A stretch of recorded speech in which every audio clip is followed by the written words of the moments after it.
Welcome to the Sci-Fi Center, the place to be, where comic books and wrestling collide magically. Movies, TV shows, and pop culture we share. Get ready to rock, we're here to take you there. From superheroes to aliens in outer space, we've got the latest news and reviews in our embrace. Turn on your screen, let the neon lights glow. We'll take you back to the 80s. Let's rock and roll. Sci-Fi Center, where the legends come alive. Get ready to geek out, let your imagination thrive. We're diving into the past with a touch of modern flair. Sci-Fi Center, the ultimate pop culture lair.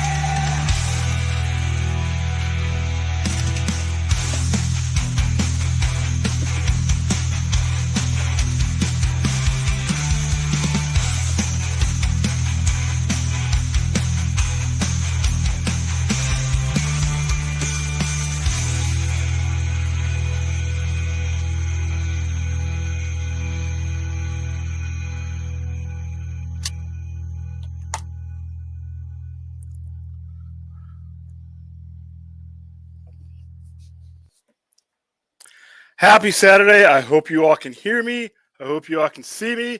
This is as good as it's getting tonight. Welcome to the Saturday Overnight live stream brought to you by the Sci-Fi Center Presents and being sponsored all this week and all the way into next week by Marvel Studios' Fantastic Four First Steps in theaters this Friday, July 25th. I'll be seeing it live from Comic-Con after day one. But for those of you who are in Las Vegas, Nevada, in the southern, or going to be in the Las Vegas, Nevada area on the 23rd, which is this coming Wednesday, you can go ahead and jump on any of my social media and enter in to win your seats to a pre-screening. You will actually be seeing it before I do because I will be in Comic-Con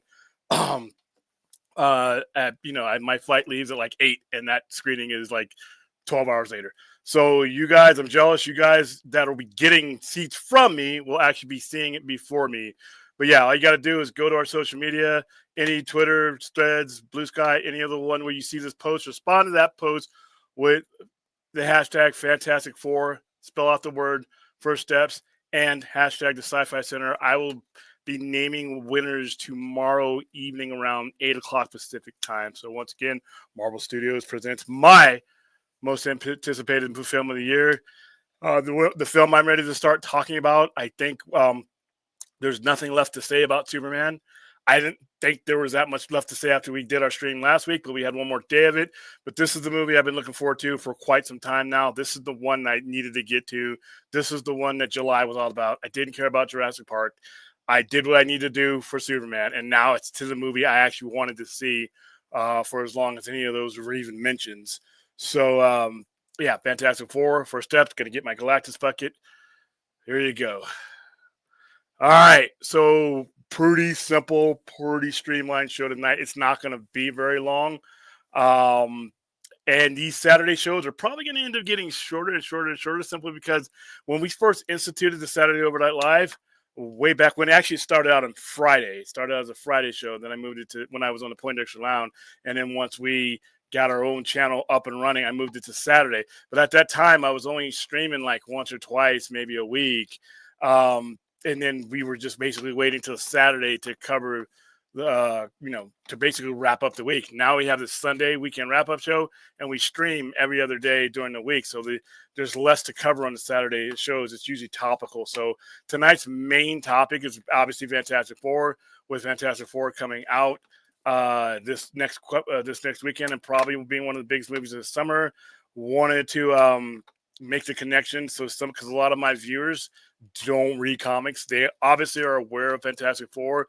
But there seems to be this myth, this mistaken notion that Fantastic Four aren't top tier Marvel.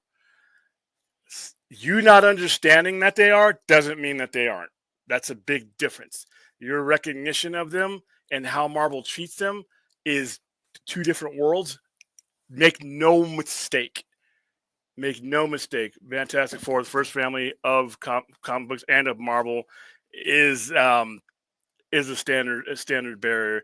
I think we take it for granted because some of you only see what the MCU feeds you in the order that the MCU feeds it to you in. So you don't think of some of these characters. I still got people that want to tell me Iron Man's a B-lister, and I like to tell them they're out of their minds.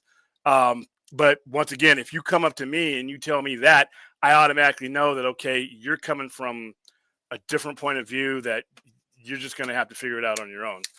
And the second thing we're going to be discussing is we're getting, along with Fantastic Four being released next week, Comic-Con is happening.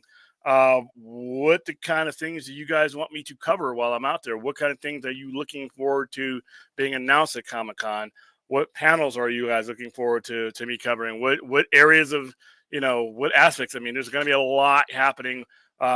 Alien Earth is coming out the very next month. There's going to be a lot of this stuff there. Predator Badlands are going to be doing a special panel for Predator Badlands. I think that's on Friday.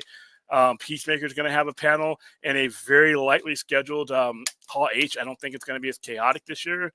And just like a lot of pop-ups. So if you Google San Diego Comic-Con 2025, a lot of stuff is popping up. Half of it is going to be taking place off-site. So what do you guys want me to do? Where do you want me to go?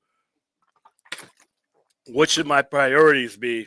Because I'm not, I'm there to have some fun. Yeah, but I'm there because the Sci-Fi Center Presents is sending me there. And that being said, tied to the top of the chat, this is probably going to be the last day. We're probably going to do Ace Ventura 2 When Nature Calls tomorrow, but this is going to be probably one of the last days, if not the last day, for the fundraiser to meet our goal. We got about $140 away from the overall goal that I set for both of those movies. It was originally 300 to get When Nature Calls and Dumb and Dumber. We only got halfway there, so we're going to do that one for sure tomorrow. But if you guys want to add on the other one, or if you want some other cinematic tragedy, which Ace Ventura and Dumb and Dumber definitely are, speak now or forever hold your peace, or at least till after Comic-Con. Because after Comic-Con, we're not going to be doing any of these dumbass watch parties, especially not for free. So there's a link. It is in the descriptions, and it's also at the top of the chat. But for those of you who can't, maybe you're on your phone and are someplace where you can't do that, there you go. So hopefully we move the dial by the end of the night. Send me to Comic-Con in style so that I can get my caffeine, so that I can get my health food, and just basically have a good old time. All the while, literally, like I said, I am going to have several ways. I'm going to have my laptop with me. I'm going to have my tablet with me. I'm going to have anything that can have battery power with me because I'm going to be all over the place. We're going to do some live streams from the gas lamp. It's going to be harder to do them at Comic-Con, inside Comic-Con. The internet thing coverage sucks there. And plus, it's so hard to film while you're walking. Some people are doing it, but usually when I try to do something like that, I have to run people over just to get from one panel to another. I'll stream as much live stuff from the exhibit hall as I can, but the majority of my streaming is probably going to be at the pop-ups at certain panels. We're going to be covering Toxic Avenger panel with Lloyd Kaufman. I will literally be filming the trauma panel that happens on the Saturday, late night Saturday one that we're doing. I'm going to literally be filming that for them. I'll be covering the Toxic Avenger, the brand new, the remake. I'll be covering that one on Thursday, 5:30. So I'll give you as much live. Hall H, just like I did last year. We filmed. We filmed and sent as much as we could at the time we were doing it. It's not going to be as chaotic this year, but there's a Star Trek panel that I'll be there at. I'll be at the Peacemaker panel. I might even hang around for the Kevin Smith panel.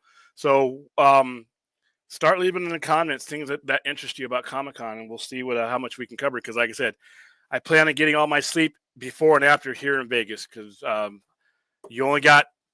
got a total of 5 days there. One of them's preview night setup days, but those 4 days, I don't want to be wasting too much time sleeping because Sunday the 27th will be here in no time. and then I will have to talk my body to coming back to hell, which is AKA Las Vegas, Nevada. How you doing, my little kangaroo? There's the link. There you go. No, actually, we're a little bit later because this is going to be a shorter show. There's the duck. How are you doing? Glad we're talking about Fantastic Four because other people on the stream are talking about Superman. I'm going to really be, I'll answer some questions when it comes to Superman, but I'm really going to try to keep us on focus on these topics. Not because I don't want to talk Superman, because I don't think there's anything left to talk. It looks like it's going to end up roughly around the 500-ish million mark. Which we've already covered that. We've covered the movie. We've covered non-spoiler. We've covered spoiler. It's now, heading into the week of Fantastic Four, which is going to be the big story of the week. So I don't. There's nothing left to talk about when it comes to James Gunn's Superman at the moment. So, but there's a lot. I've neglected Fantastic Four, so we're going to hit on that. Nah, I'm going to do a little bit better job of not just the conversation getting hijacked by Superman and DC and all that, but hijacked in period. Last night's show, I didn't even watch it. That show pissed me off. So, yeah. How you doing, Dork? Music Man. Spellweb, what's going on? Do you think we will see Doctor Doom adopted son be mentioned in Doomsday? No. I think I don't think that or Valeria or any of the ones that come in the second generation. I don't think so. We're getting Franklin Richards simply because I think he's a massive part of what we're about to go through. Especially not this particular Doctor Doom, because it's not even Victor Von Doom.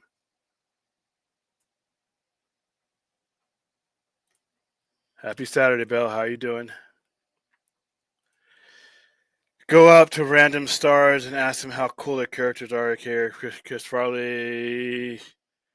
Oh, I knew what you mean. Nah, I don't want to get tased. You get too close to some of these people, they're already on edge. Like, hey, I'm willing to put the sci-fi center. DC Comics is having several panels. So DC Comics, Jim Lee's having a panel for DC overall. I think that's late Saturday. Scott Snyder and everybody that's involved in the All In brand and the Absolute brand, they're going to have their panel. I think it's going to be on Friday. I will be at that panel. And then there's different things throughout. DC, they have a 100th anniversary panel that they're prepping up because they got in 10 years. They'll be there. I don't know why they're starting this early. They have several panels, but I don't think there's one super panel. I think there's one that Jim Lee's going to be at, but it's just him and a couple other people. Then you have DC All In, Absolute DC. I did not go to the DC panel last year. I went to the Absolute one, and that's all I needed. But they do not have a panel on Hall H, if that's what you're asking me. Chuck Cage is going on.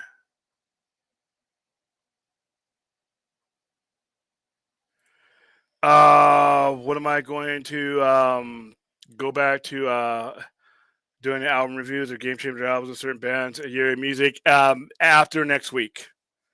Obviously next week the show is going to be kind of sketchy. I don't know how. I know the last 2 years we've done an overnight show. It might be better for me not to do a show next week and just cover things live. Saturday night's a big off-site night for Comic-Con.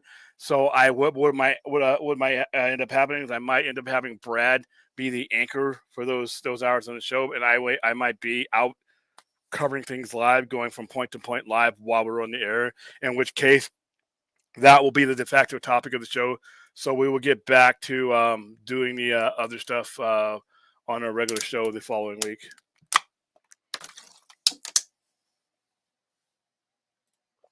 I have seen the first two.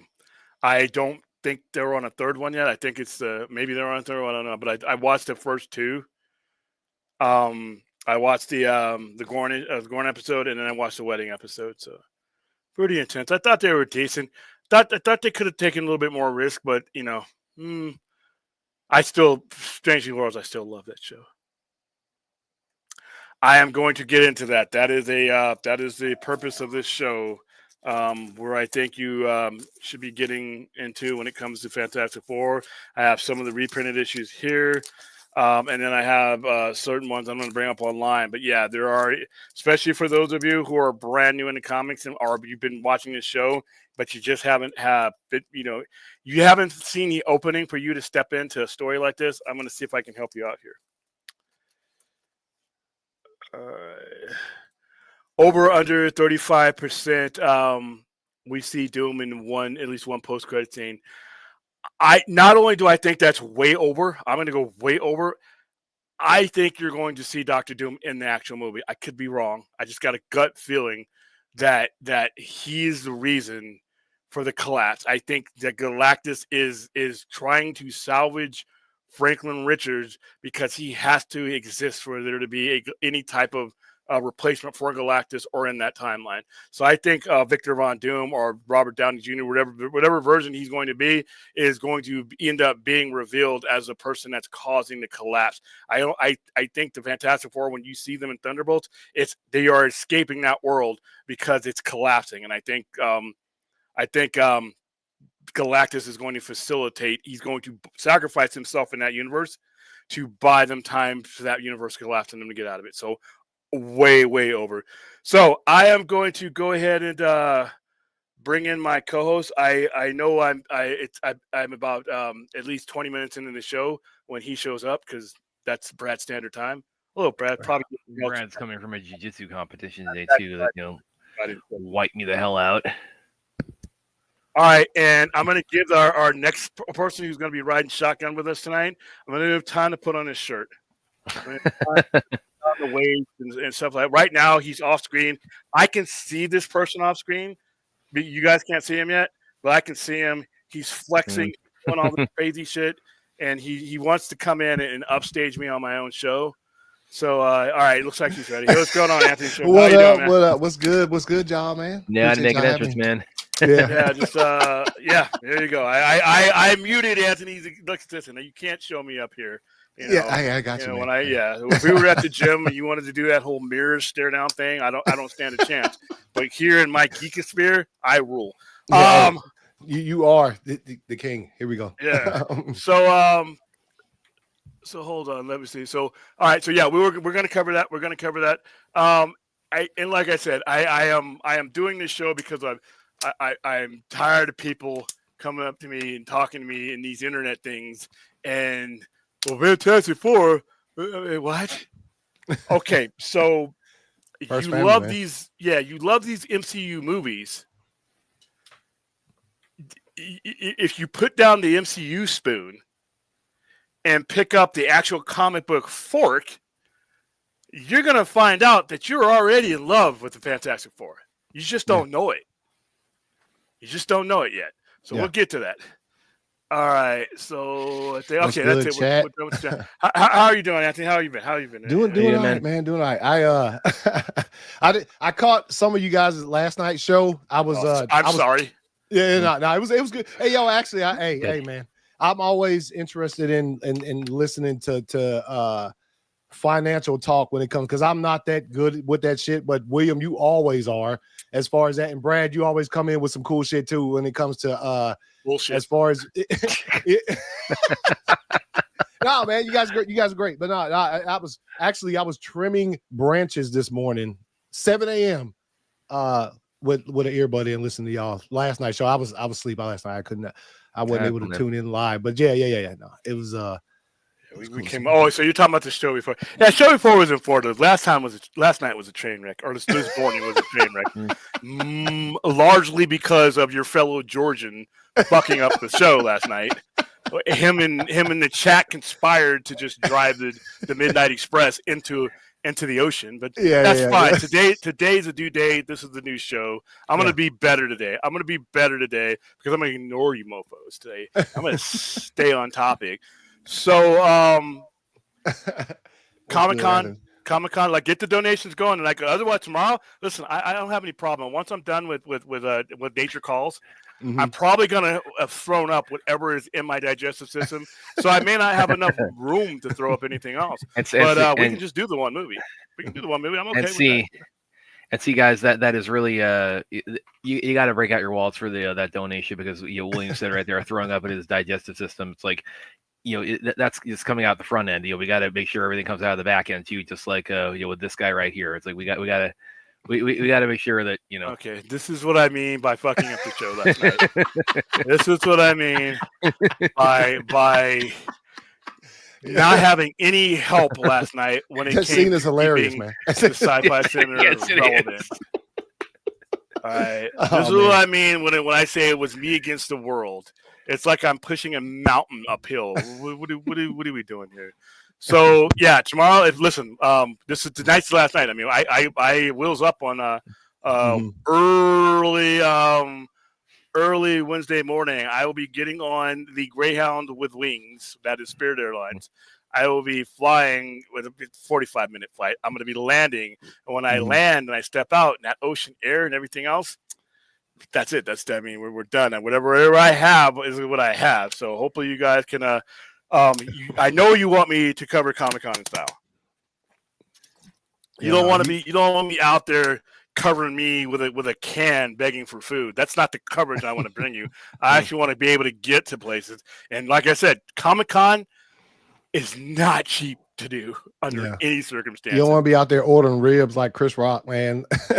Rib. One rib. Yeah. Yeah. How much for one rib? Yeah, can I get one rib? Yeah, I remember that stand up. So yeah, you don't want me. You want me spending my time trying to hit panels. You want me to go to the places that you want me to go. You don't want me going, like I said, like I told you in the statement. You don't want me on the beach fighting pigeons for breadcrumbs. You don't want that. That's not entertaining. You want me at Trauma. You want me at the Marvel panels. You want me all this. Like I said, use these comments to say, hey, William, can you check out? And literally, you can go on Comic-Con and it has a schedule. Hey, William, can you go to room 6B?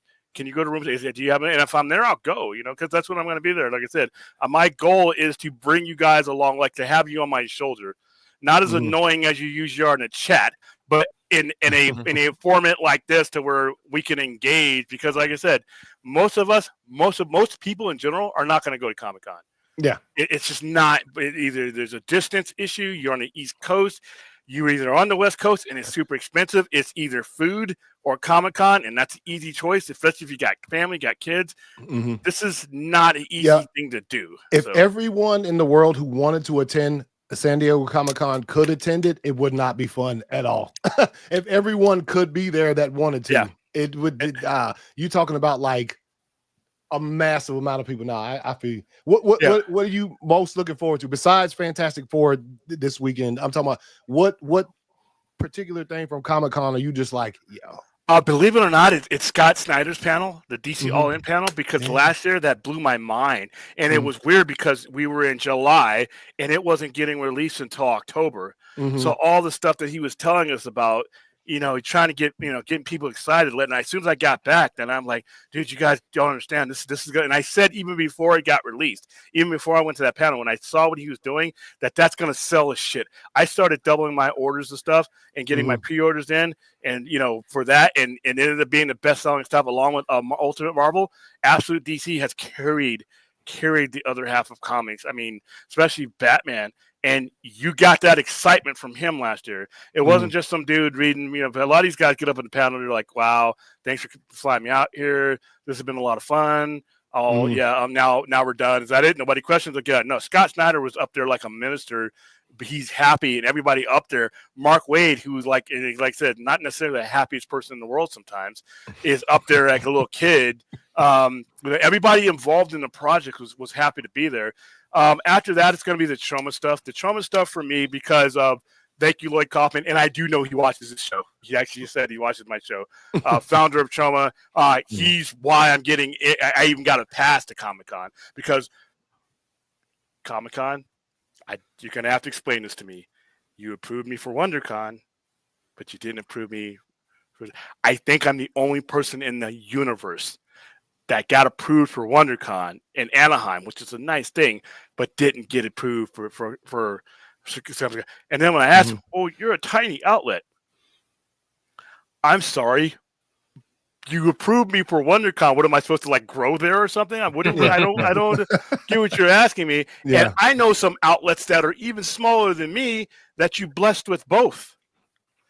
So Grateful for the WonderCon badge, but once again, Trauma bought me out. I'll be covering their panels. I'll actually be in filming their panels, and it's cool because I get to actually sit up, not during the panel, but I get to sit up there and look important, like I did here, which is kind of cool. I mean, what up, RJ? Drogo, what's good? What's good? Mr. Irrelevant, like I said, that was my moment right there. Who else got to do that? If you do that, you're not with somebody. They start walking up to you and did you sneak into Comic-Con? They want to ask you all these questions. Yeah. I'm like, no, dude, and then they look at my badge and they say, it's a professional badge. Say it's a professional badge. And then Lloyd will introduce you to everybody, which is he's the coolest guy in the world. Like I said, if you get, listen, what up, Aaron? YouTube nobody. I actually know a studio head. Yeah, it's not Marvel. It's not Paramount. It's Lloyd Kaufman's a studio head, man. And that studio head knows another studio head. Yeah, he's been at his job longer than all of those guys. So yeah, and a studio head who knows another studio head. There you go. So yeah, I am looking forward to all that stuff. I'm just looking forward, getting the hell out of Vegas. Yeah. I like it here. Don't get me wrong. California's in my blood. Right. And what's gonna happen is when I land, when I reach California airspace, my body knows it. My body starts planting seeds in my head to like, William, we're here. You're not gonna get the natural back tightness that comes with flying on Spirit. You're gonna your body is already gonna know that in 45 minutes I'm gonna land. I'm gonna land and I'm from LA, but San Diego's close enough. My body's gonna be like starting Wednesday morning. It's gonna be trying to talk me out and reason me. Why do we got to go back? we can move the center.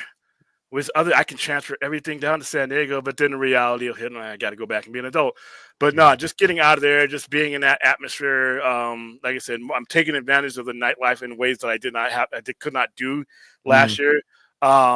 Because of circumstances. And then, like I said, I'm not even going to go into the odyssey that I went to from Friday into Saturday, which is an absolute total fucking nightmare that people almost got sued and beat up over. Yeah. But that's its own stream. But this year the plan is different. I'm staying at the place I stayed at in 2023, even though it's a distance away. I'm staying in Mission Beach, which is beautiful. If you didn't know I was the new YouTube nobody and I take pictures from where I'm staying and the beach is right there, you're going to think I'm living like the rich and famous. In fact, I might just blend in with them, take off the lightning bolt shirt. But yeah, I'm just looking to get into that atmosphere, because when you go to these conventions, same thing with the following week, I'll be at the Star Trek convention. When you go to conventions, it kind of carries you, just like WrestleMania week.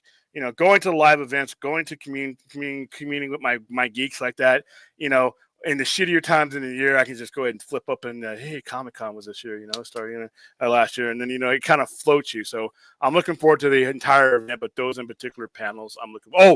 Predator Badlands, I'm really looking forward to. Also visiting the alien wreckage.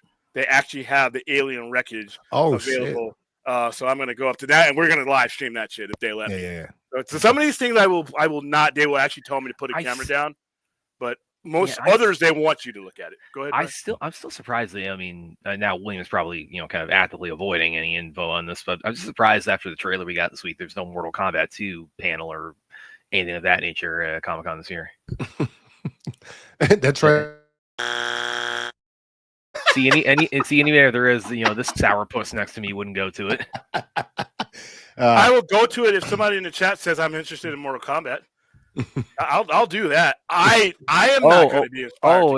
Who like maybe like my long lost sibling might be the one that doesn't exist. It's creepy every time you bring that up. Sure, but no, I have no interest in. Listen, you had your chance in Mortal Kombat 1. Yeah. That movie was garbage. All right, so now you're like, hey, William, money's tight. Money's tight, William. You know what? I want you to come back and get kicked in the nuts again and waste 2 hours of your time. I'm telling everybody, it's like he has to process the awesomeness of it. It's like he's remorseful because he was the doubting Thomas. I don't have remorse over shit I'm supposed to have remorse over. Too late. Damn sure don't care about. Too late. There you go. That's fine. Well, you know what? Like I said, this trip is not for me. Being financed, I will go to even the stupid shit. If it means something to you guys, I'll go to it because I'm yours for the weekend. Now, obviously I'm going to be going to my things. I'm going to be getting my autograph. I'm going to J. Scott Campbell. Every year I get something signed from him. He'll probably bankrupt me by himself. Then I'm going to go wait in the Todd McFarlane line, and I got my Batman 423. I'm getting that bad boy signed. Well, you've already gotten stuff signed from him like last year, didn't you? Yeah, I got stuff signed from last year, and like I said, my 423, which I got donated to me, which is like a holy grail for Todd McFarlane covers. It just walked in my door and just sat right in front of me, and somebody's garage has been sitting in somebody's garage for 32 years, and finally, I guess that person either passed away or something. And that person's relative said, she knew what a dork I was. And she's like, I was going to throw these away. And I'm like, oh my God. And then I looked through this stack, right? And it's just like, a lot of it's just like the Marvel AIDS, the Fred Hembeck stuff that's like, somebody bought for entertainment, not worth anything. Then I started getting deeper into it. And I felt like shit for having this stuff. I didn't really want to inquire how she seemed like a relative of somebody. Either did, so I didn't want to, but I felt like shit that somebody collected this stuff. This belonged. This wasn't just some shit. This was somebody, because you could see the order that had them in, and they were collecting the stuff off of like the 7-Eleven racks and stuff like that. Oh, they were in order, and I'm like, wow, this was it. And I flipped through it, and I found that Batman 423. I almost dropped it because I was in shock. I was in shock that it was sitting, and I posted about it too. And I said that I got the silver Sharpie ready. I will wait in that line for Todd McFarlane to sign that. Then that's going to get framed up, and that's not going for sale. But yeah, that kind of stuff like that. Just being the Star Trek. Oh, the Star Trek panel that's going to happen at the beginning of holidays. I'm going to be involved in that, and then there's a lot of oddball panels. That there's like 1,000 panels that you think of Marvel, you think of Hall H, you think of all this other stuff, but there's filmmaking class, there's black comic book collectors. I guess there's more than one. Fuck. There is for sure. This whole time I've been doing my show with the only one in the world. I've been open here in this city since the mid '90s, man. Yeah. And at most 99.9% of that time, I'm the only darky running the show, and that's not good. Yeah. We read this stuff. It's like horror. We're like underrepresented in horror, man. That's why I wish Jordan Peele would stick a landing of his movies so that I could really thoroughly enjoy them. Because, like I said, they don't make anything for us. They don't make anything for us. They make like slasher horror. I Know What You Did Last Summer and stuff like that. Listen, culturally, let's be honest. Like I've covered this before, we don't do the type of shit that gets the other people killed in these movies. Well, that's what we did the Jaws watch party. Yeah, like the 4th of July part when the one guy gets eaten. Williams right in the middle of that says, "Hey guys, check it. Take a look at the crowd on the beach. Like, what do you notice?" We're like, "What do you mean?" It's like, I was like, "Yeah, do you notice like the cultural makeup of the black kid and the parents was the furthest one away from the beach." Yeah. And in real life, we're even further than that because we're in the city. I hear all the urban jokes. So yeah, we don't have a lot when it comes to these things. That's why when we get representation comics, so they got a panel there for that.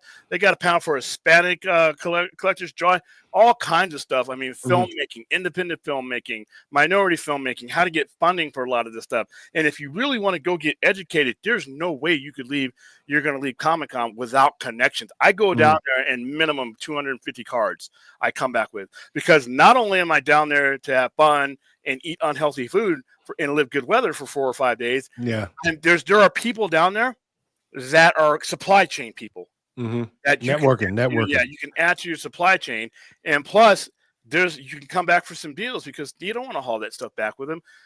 So yeah, and you never want to buy their con prices because they're going to gouge you. They got to do the same thing I do. Should a hot dog in Comic-Con wrapped in bacon? $14. Yeah, so they got to do their thing. But when Comic-Con is only 5 days, we still got to sell stuff. Hey, you loaded up that inventory for those 4 days.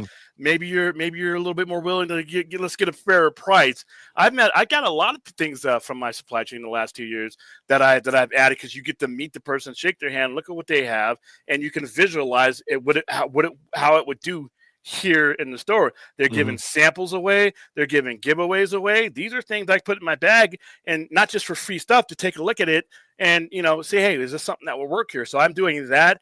Obviously, we're going to be covering the show, hopefully doing a better live, portion of it. But I think I'm coming in with a better plan than I did last year. And I think because of the situation, it's going to be bed too. Well, yeah. Well, where I'm staying, there's the beds are made out of metal. So they won't be breaking. Once again, Drogo, chill, man. Push-ups without my hands, bro. That's probably something that he can do. So yeah, we're going to be covering Comic-Con, but like I said, you guys, Robert Meyer Burnett. I'm going to be having Thursday night. Yeah. Thursday night, we're going to be having a dinner with Robert Meyer Burnett. It's going to be like an Anthony Bourdain type of situation where they'll be drinking the liquor because I don't drink liquor, but we'll probably be at some really expensive place. So guys, hit that link. Because we don't. Do you want me to be interviewing Robert Meyer Burnett from McDonald's? Do you want a filmmaker and a film extraordinaire like Michael? Do you want me to be sharing a Happy Meal with him? I mean, because like I said, the way we're going, it'll be, he gets a nugget and, I got to eat. So we want to I'm going to be talking with him. I don't know who he's going to be with. Hell, shit, Campia might be there. Who knows? But you mentioned potentially you have the opportunity to Rosewood to meet Campia too. Yeah, he's not going to like me. I respect John Campia, but like I listen to him every day. But I just wanted to tell him I paid it. I say, hey John, I agree with 30% of everything you've ever said. And he's like, oh, that's fine. You're still watching. I'm like, yeah. Well, because he said that when they were talking a little bit about the Peacemaker season 2 trailer, or the one thing that particular. Yeah, he says like I said, he says Man of Steel. He loves Man of Steel, but he's like always, I don't like the way he views when he says the DCEU. I really wish him and other people would separate it, because it's like, it's like Lost. It's like, there's two stories being told there, one shitty one and one really good one. So the first half of the DCU, obviously, it was BVS, Man of Steel, Wonder Woman, and then we went off the rails, and then we had to come back. This is like Lost. The first 2 seasons were great. Those last seasons, you guys paid the price for sticking with that fucking show. But so you need to make a line of distinction that the way it wrapped up, so if he doesn't do that, and there's a lot of other things he kind of says, but the structure of his show, yeah, I'd love to meet him. He's come out to Vegas, and I've seen him, but it's been at events and stuff that I'm like, dude, I got to do my own thing. And he's way over there with his wife, and he comes out here for wrestling. He comes out here for UFC. So yeah, that guy comes out and love y'all. Wish I could hang out, but I'm in the middle of Walmart standing here like a psycho. Well, I mean, wow, that's dedication. Hey, you know what, Bell? I appreciate that you're even doing that right now. Well, Anthony was like, you were listening to us while doing landscaping the other day, so this morning, if he'd have heard himself, I'd have been like, that damn it. All right. See there about it. I'm gonna Kevin. I got the chat later when you get home. Clinton, the Funyuns, man, delicious. I know every time that's code. That's code. Every time I get the opportunity to hop in and sort of not just listen, but like comment, I'll say what's good, and Clinton always comes back with, yo, fucking chili dogs are good. He's probably high as a kite right now. Fantastic Four's First Steps will be a moderate success at the box office, $600 million. I think Fantastic Four is going to do a little bit more than $600 million. I don't know how much more. But you got to realize, and I think people, you can't think of DC like you think of Marvel. Like when you think of Marvel, think about an entire franchise that for the most part has done you right enough to the point where if they go big and they make it look like they're going big, it trickles down. With Avengers, you know what Marvel A-list is. You've seen it in an Infinity Saga. You know what Marvel A-list can do for the mediocre movies. We were talking the other day. Thor Ragnarok was hot garbage. That movie made $700 million plus because it was part of the Infinity Saga. Captain Marvel was a mediocre movie, made $1 billion, part of the Infinity Saga. So now we've announced these things. We're a year into the announcement of Robert Downey Jr.'s Dr. Doom. We've been talking Doomsday and Secret Wars for a solid year now. And now we had Thunderbolts with a scene that leads into Fantastic Four, which is literally going to be one of the foundations of what's coming up next. Even though you're getting this Fantastic Four movie, they're going to be all over everything for the next 4 or 5 years. So I think that alone is going to push it above the 600 million. I actually think it's going to do pretty well. I eventually think it will outdo Superman. But once again, Superman had baggage that Fantastic Four does not have. Superman is at a huge disadvantage when it comes to how franchises are run, when it comes to the type of things that like I said, we've already covered all that, but you can't really compare those things. But when it comes to Fantastic Four, I think Fantastic Four could be an $800 million movie easily, especially if what I think is going on and Robert Downey Jr. is more than just a cameo in that movie. If he's an actual factor in that movie, dude, they went crazy. Dude, those people, I was in Hall H when these grown ass men and women, when he came forth, I was literally like less than 1,000 feet away. When Robert Downey, and I had it on film, when Robert Downey Jr. takes off that mask and it's him, dude, that was as loud as I've ever been. I'm pretty sure they probably thought it was a quake because it is Cali, so I'm pretty sure they thought so. Yeah, and from every video that I've ever seen from that reveal, yours, anybody's, that place shook. As much as you know what? It shook as much as I seen it shake. The summer Man of Steel came out and Zach got in front of the audience and just played that thing and had Henry, or not Henry, but Harry Lennox. Harry Lennox got up and said that, and then it just showed the Supermans, and that's how loud that place. Yeah, it's gonna be great. We're here to make you guys make them fun. Like watching somebody trip over their own feet and give themselves a concussion, that type of fun. So we're going to let's see. Hi, Chuck Cage. What up, Chuck Cage? Yeah, I'm going to hit as many. Like I said, I'm going to try to hit the Jim Lee one, but there are different DCs because there's different DC stories being told. The All-In panel is on its own, and Absolute panel is on its own. I mean, that's probably going to be bigger than the DC overall panel because none of those panels are taking place in Hall H. All the DC panels are taking place in actual panel rooms. So since there's no DC films going on, it's just going to be James Gunn promoting Peacemaker, then you're not going to have a DC panel in Hall H. So, which is actually, you got to be ready because those panels fill up. Like I had Ray and Phil with me, and they were literally a couple feet away from me, but I lost them, and they never were able to get into the DC All-In panel, which was one of the best panels of the weekend. So, all right, William.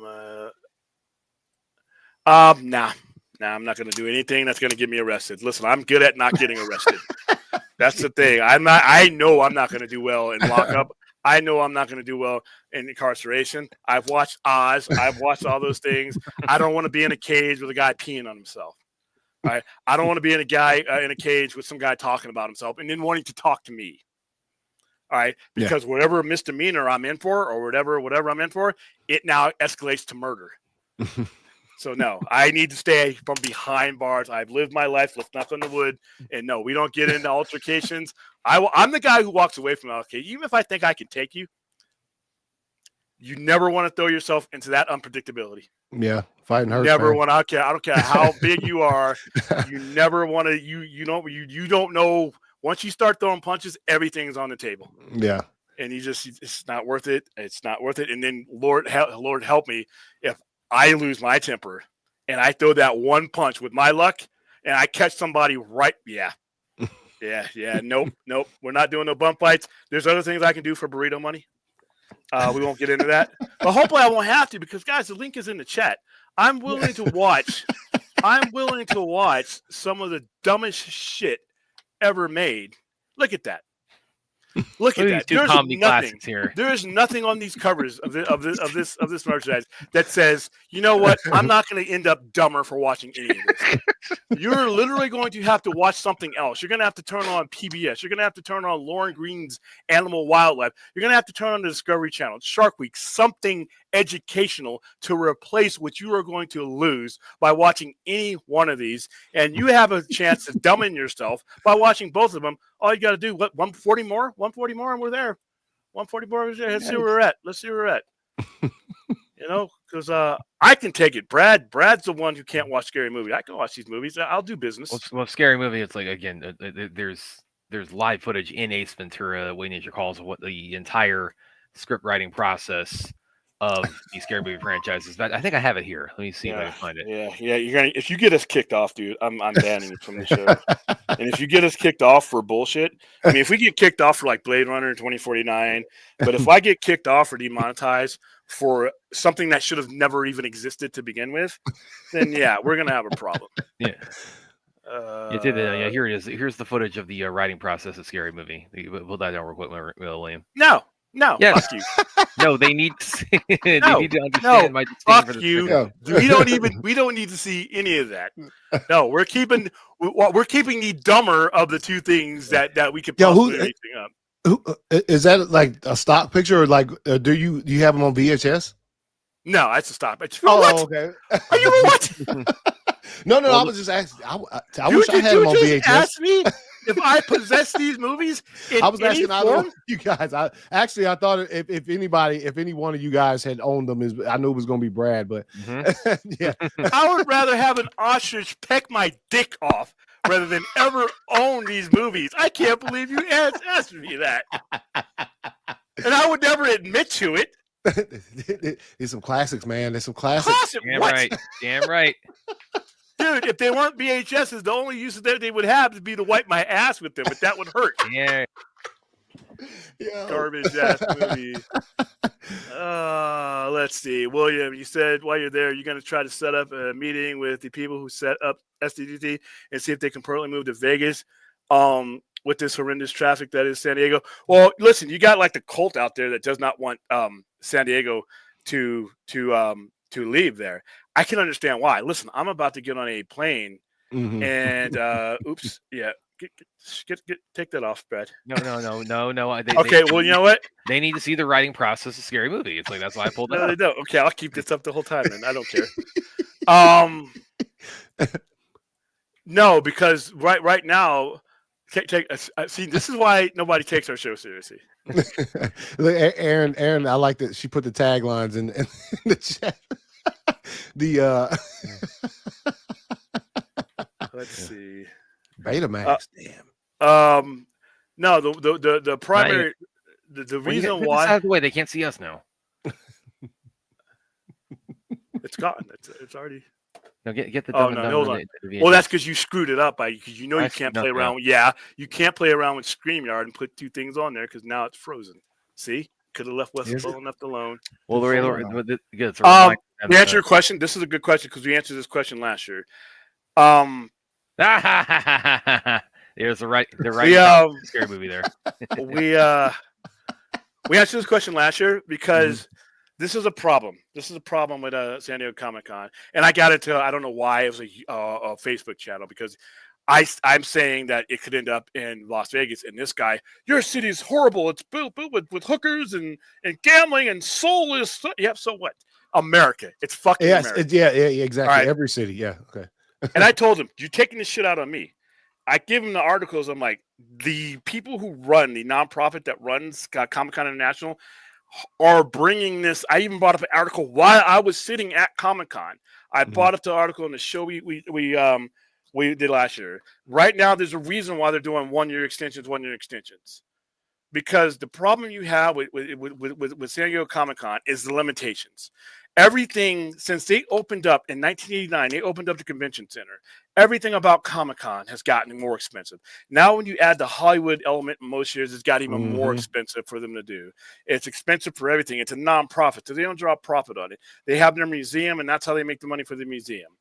But you're limited. You can great. You got 20,000 people that can get in and they get badges, right? That sounds like a lot, but when you realize that's like 3 or 4 times more that actually want to get in, and since you can't grow, you can't increase your ticket sales because of those limitations. You can't meet with the rising prices, the demand, the flights, and all that stuff. You can't do that, so you take in less, and you also have the hotel apocalypse situation to where they know they can block out half of those hotels. They're supposed to be in agreement with Comic-Con International and the hotels to keep certain amount of tickets at a reasonable price. But then there's another half that they release at ridiculous prices. And when you're talking about 120 some odd thousand people trying to fit in, San Diego's like a big city. It's a beautiful city. I love going there every year. And personally, as someone who is escaping and seeking refuge in San Diego for 5 days, I want to get away from the heat. But I understand logistically and business wise, the Las Vegas Convention Center is literally 3.5 times bigger than San Diego Convention. For those of you who ever been, well, no, I remember hearing you say that. We actually did a video. We did a little diagram. We actually fit San Diego Convention Center in its entirety inside of what is now Las Vegas Convention Center. It's like literally the Millennium Falcon creeping up on the Death Star. Yeah, it's so big. There's one room. You think Hall H only 6,500 people? So that means like less than 0.25% of people who want to get into Hall H are going to be able to get in there. We got one room by itself. One room that has 12,000 people. Damn. That can fit 12. That's just one little section.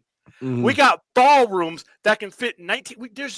You will never run out of space. You could literally triple your things. And plus, Vegas knows how to do it to where you would connect everything to the convention center. But trust me, you are not. If you look at the convention center, you are not going to run out of that space. Another thing, the hotel apocalypse thing, because the limited amount of hotels, dude, you could have an alien fucking invasion, and they could need a place to stay. There would be plenty for their rooms in Vegas.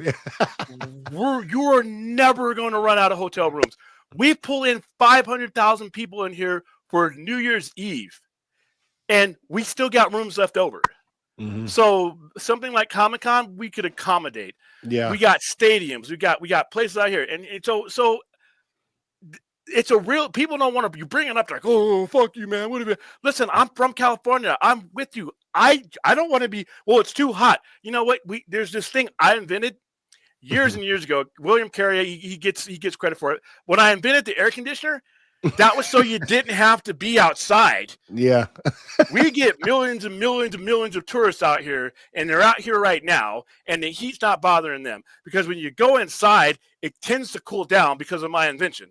So you can literally bridge your trip. You can literally have trolleys that can go from one hotel to another. Now, I'm not saying that I want to see San Diego lose something like that because that's massive. It would destroy it. It's a good part of their income, their annual income.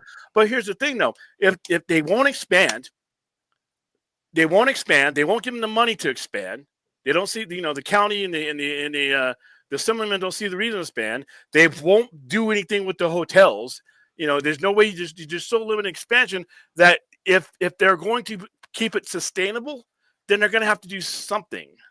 They're going to have to do something because what it is right now, everything you do at Comic-Con is a fucking lottery.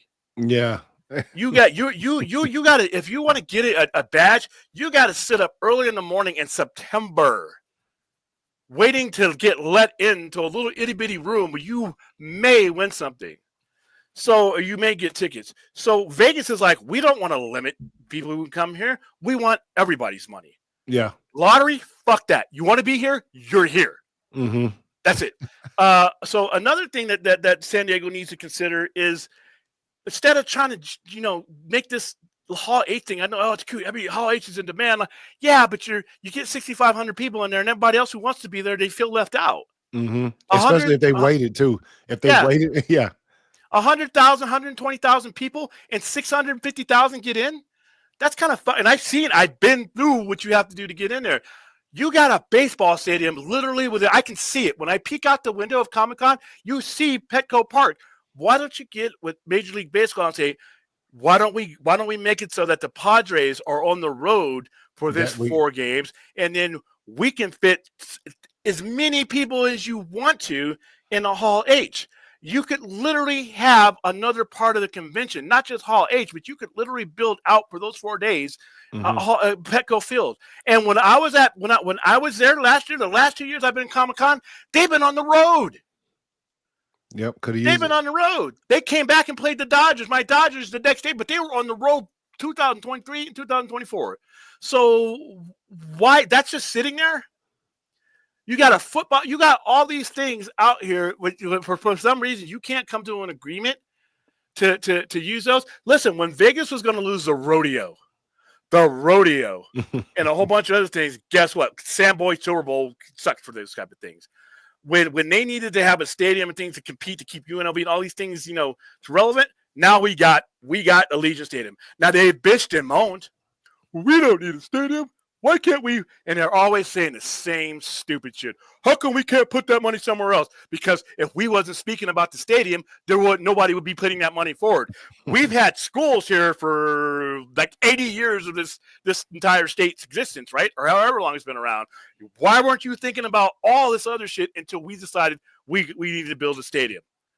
But you know what happened? We got the stadium because the people who run Vegas are like, you're whining, but you can't answer any questions.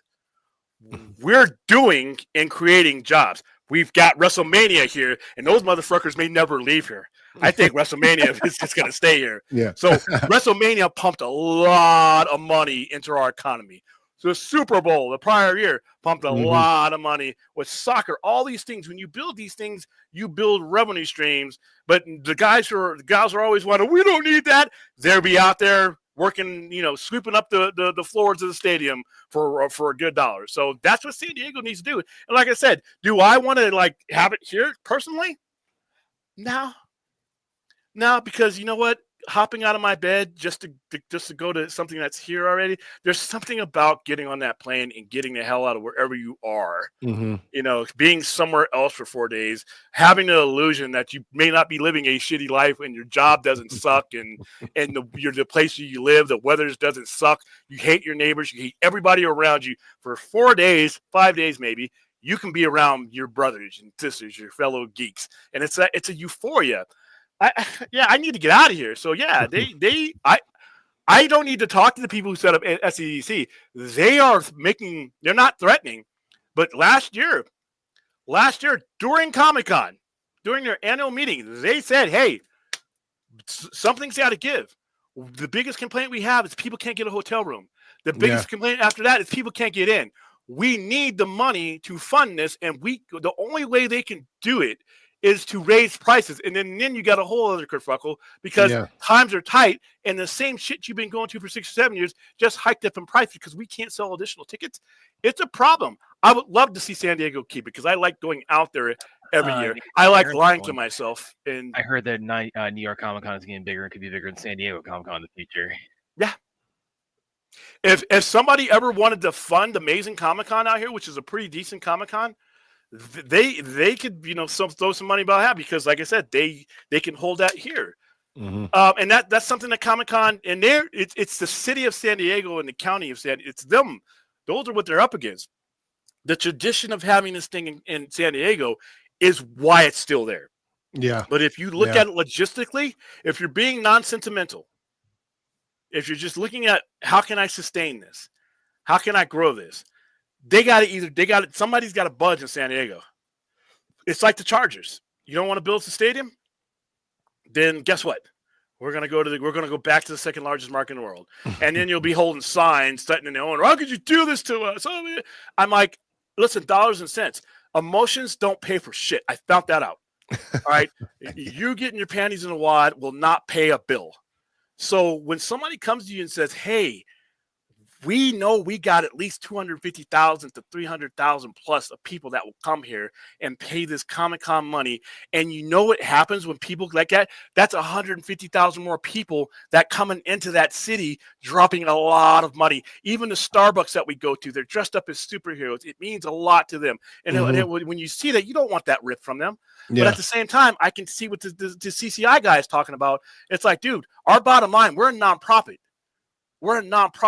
The fire department and everybody, we can only have. That's why you got to scan in the badge, scan out the badge, because you can't get more than so many people. They will halt it, and it's been the way since Marvel got there, and it was, and everybody started doing the Hall H stuff, and it became a big deal. But like I said, okay, Petco Field, right, it's right there, man. It's literally when the sun sets, the shadow of Petco Field goes over the. That's how close it is. It's right there. the Padres are out there playing the Brewers or something, right? Yeah. It is literally because I wanted to go into Petco just to walk around, and they wouldn't let you because it's closed. On game day, you can come in through that, and unless you don't, if you don't have a ticket to the game, you can still. There's like a little perimeter. Yeah. It's like a park. Same thing in Atlanta. Yeah. You know, and I wanted. Yeah. Yeah, I wanted to go in it, but if they're not open that day, they don't have staff there that day. So that thing was closed all 4 days of Comic-Con. So you can't make a call. I mean, so that's a problem. Like I said, I live here in Vegas, but guys, California, my blood bleeds California. That's home to me. Old man William will be, remember like the Godfather Part 3 where he just falls out of that chair when he's like 90? That's going to be me somewhere in California. Or somebody get me to California so that can happen there. Yeah. So Hoping the chair doesn't break. All right, listen.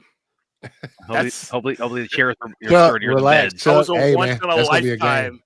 That was a once in a lifetime situation because, like I said last year, I will quote myself: there are 120,000 some odd people in this town. I fucking guarantee you that nobody went through what I went through from Friday to Saturday. Nobody did. And I don't even need. In fact, I'm going to guarantee you, no, not one person. I was 1 in 120,000, and it almost fucked up my convention. I almost I'll sue.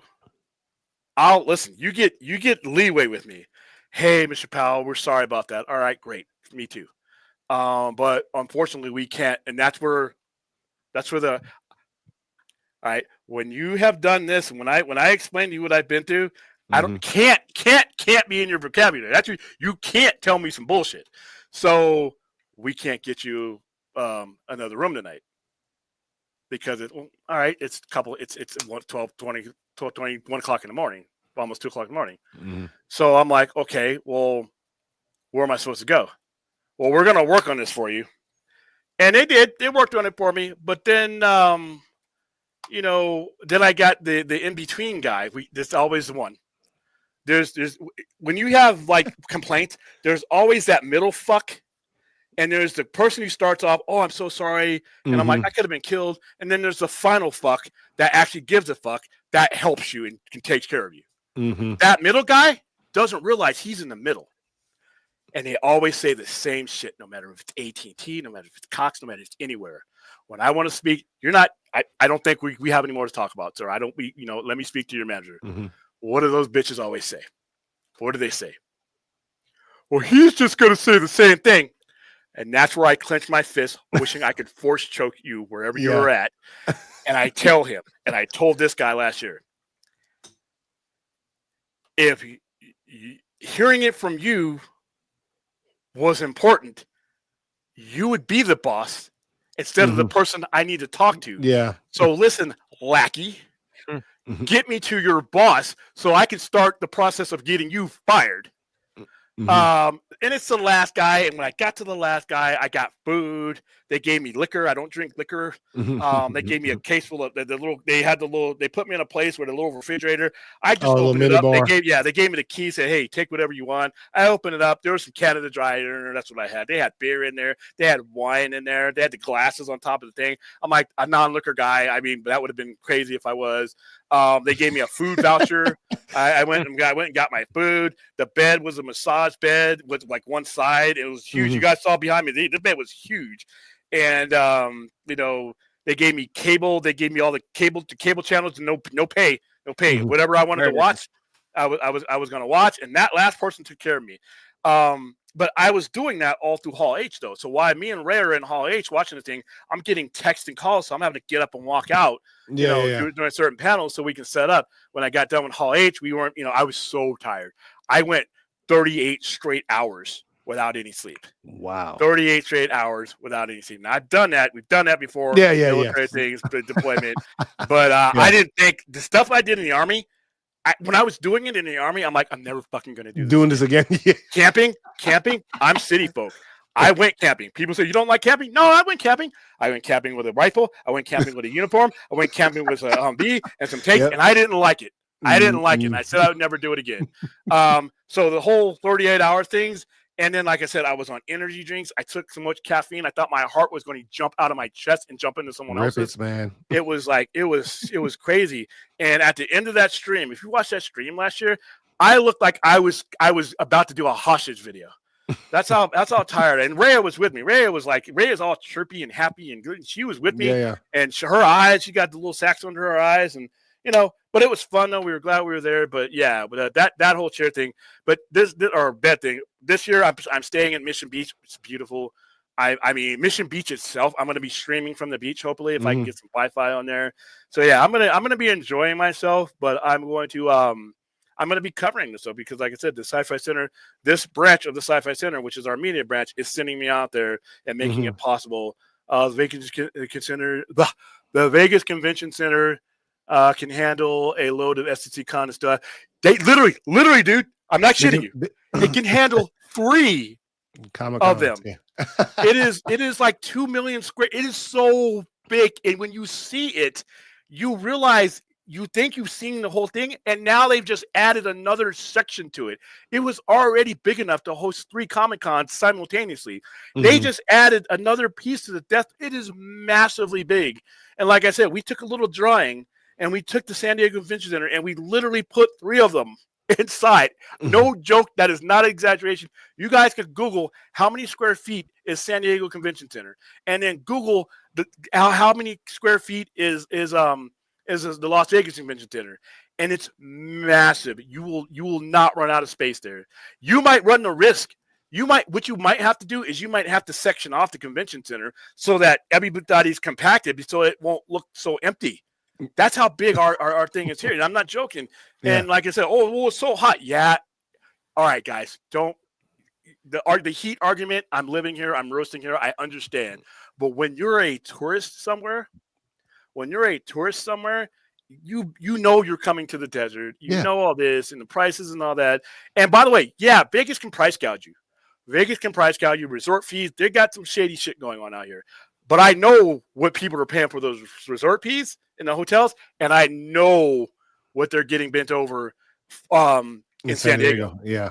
So, but like I said, expand the hotels, do something, make it easier. Use Petco Park. I don't want to see San Diego Comic-Con. Yeah. What kind of fucking streams am I going to have? Hey, guys, I'm gearing up for Comic-Con. Convention Center's right down the street. Wow, let's go stroll down the street. When I leave the convention, let's check out the. I know the light. Well, I don't want to be out here with I don't want to be a tourist in my own town. I want the ocean waves. All right. I want food that I can't get here. I want weather I can't get here. I want to be surrounded by my geeks in another place. Why? Because that illusion that I'm somewhere else for 4 days. That's a very important part of going to conventions. WrestleMania week here was different because guess what? Some of this shit I don't go to because it's not accessible to me. I don't go to the stadiums because I don't like the Raiders. There's not big scale wrestling events like that. And plus, I'm a absolute wrestling geek who hosted a wrestling. That's different. When it comes to comic books and stuff like that, I need to get out of town. So, just don't film my Comic-Con on a potato phone. It's going to be the same. It's going to be this phone, man. This phone is fine, but I'm going to be doing it. There's a lot of different strategies that you can do to get better footage and get better. Plus, I was trying to film from the convention floor itself, but I also have a different camera. I also have a different mic because I'm going to be interviewing people, so I don't want to be doing this shit. Hey, sir, what are you thinking? No, we're gonna have a setup to where they can talk, and then I'll have their mics chime in. I will be using the phone because when you're going around, it's really hard to be doing laptop stuff. You have to find the space. You got to find power. It's just like crazy, Yeah. Matt. I probably won't be get within 100 feet of Matt Reeves. Those guys like that, the big directors, you don't get that kind of access to them, and they're not out there. They come in and do that stuff, and they leave about the back. They leave about the back room, like James Gunn. I might meet James Gunn. Yeah, especially since Matt doesn't have anything coming. Right in the immediate. Yeah. I did find it funny though. Any shots people got of him at the Superman premiere, he was by himself. Like nobody. It's almost like nobody, recognized Matt. And I was like, that's cool. He's a cool. That's cool, man. That's cool. I just like seeing it. Just like. You know what I mean? He just moved in and out of that thing like at his own pace, and nobody bothered him or as I was like, damn, that's. I thought it was pretty cool though. I thought it was pretty cool. I have a 0.11 whatever % chance of meeting James Gunn. That's only because I will be at Trauma. Oh, I will be at Trauma's panels. He has access to all that. I'm going to be at Trauma's booth. Lloyd Kaufman is in Superman. He's got a cameo. So I'm bringing one of these posters. We did this as a gag when Lloyd was here last time. Dumb and Dumber poster? I bet James Gunn's a fan. What?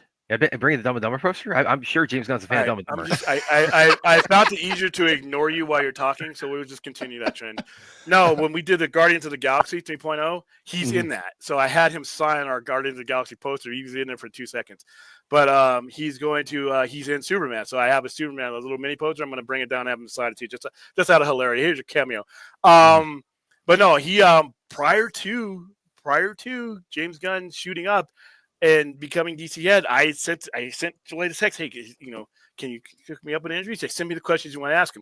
And I shit you not, 3 weeks later, he was DC film head. So that was never going to happen. But like I said, I have a point, whatever, like if the next shot is getting attacked by a shark on land or getting struck by lightning, me being able to shake hands with James Gunn is behind those probabilities.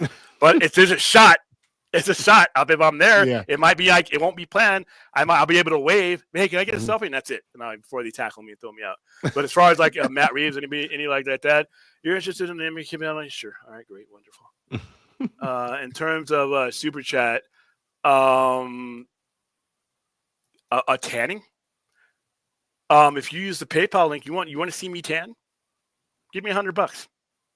I'm already ahead of the game. I'm black. It's already got a built-in tan. I will never be able to tan to the point where you'll notice a tan, but I'll sit out there on the beach for a couple minutes. Use the link, guys. By the way, where are we at? See, I think Brad is bringing down the charity. Brad is bringing down the donations because Brad's love for these stupid movies. None of these people, yeah, we're still at pathetic level. None of these people want to see Brad have any enjoyment. I can take a bad movie. All right, I watch these movies. I'm going to tear them up because it's easy. They're stupid. They present themselves in the dumbest light. The words leap out of my mouth to chastise these movies. Yeah, but scary movies are a crime against humanity. But here's the thing: they pay to see Brad suffer. The people behind that should be tried at the Hague. So I'm going about this the wrong way. I'm not going to suffer with these movies. I'm going to watch them. I'm going to rinse my brain out because they're that stupid, and I'm going to move on. I'm not going to suffer like Brad. My voice is not going to reach a screeching level like Brad did for Scary Movie or any of these movies like that. So I think that's where we messed up. I should have made Brad suffer, and I think we would have met our goal a lot quicker because they don't want to see me suffer. I actually think they like me.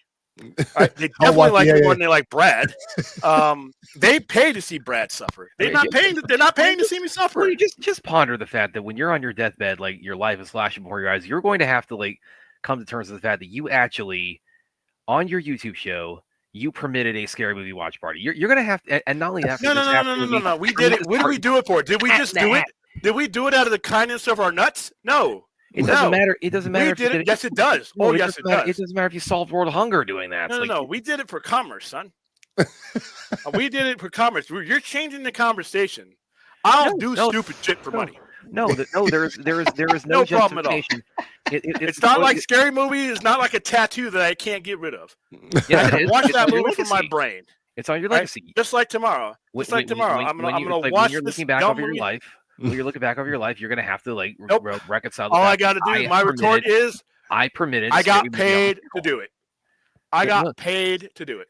There's no amount of money that's worth being paid. Most upstanding citizens will if you got all the money in the world and the rest of the world went dirt ass broke to make that happen. Dude, I'll watch any. Listen, I'm sorry, I can be bought.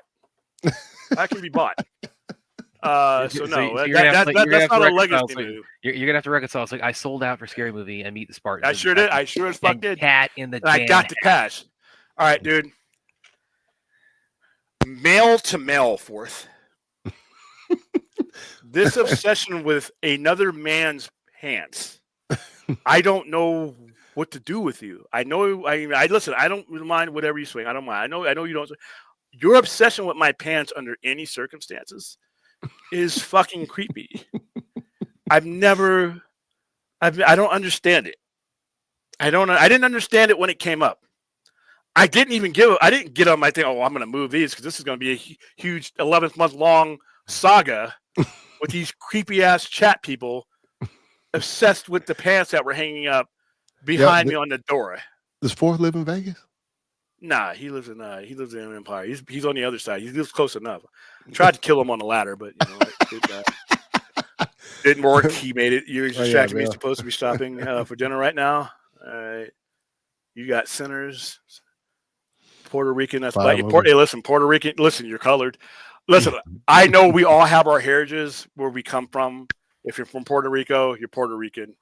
If you're from Belize, if you're from South America, if you're Cuban and you're dark skin, I got some Spanish blood too. Yeah, you got your heritage, but here's the thing: when society sees you and fucks around with you, what do they say?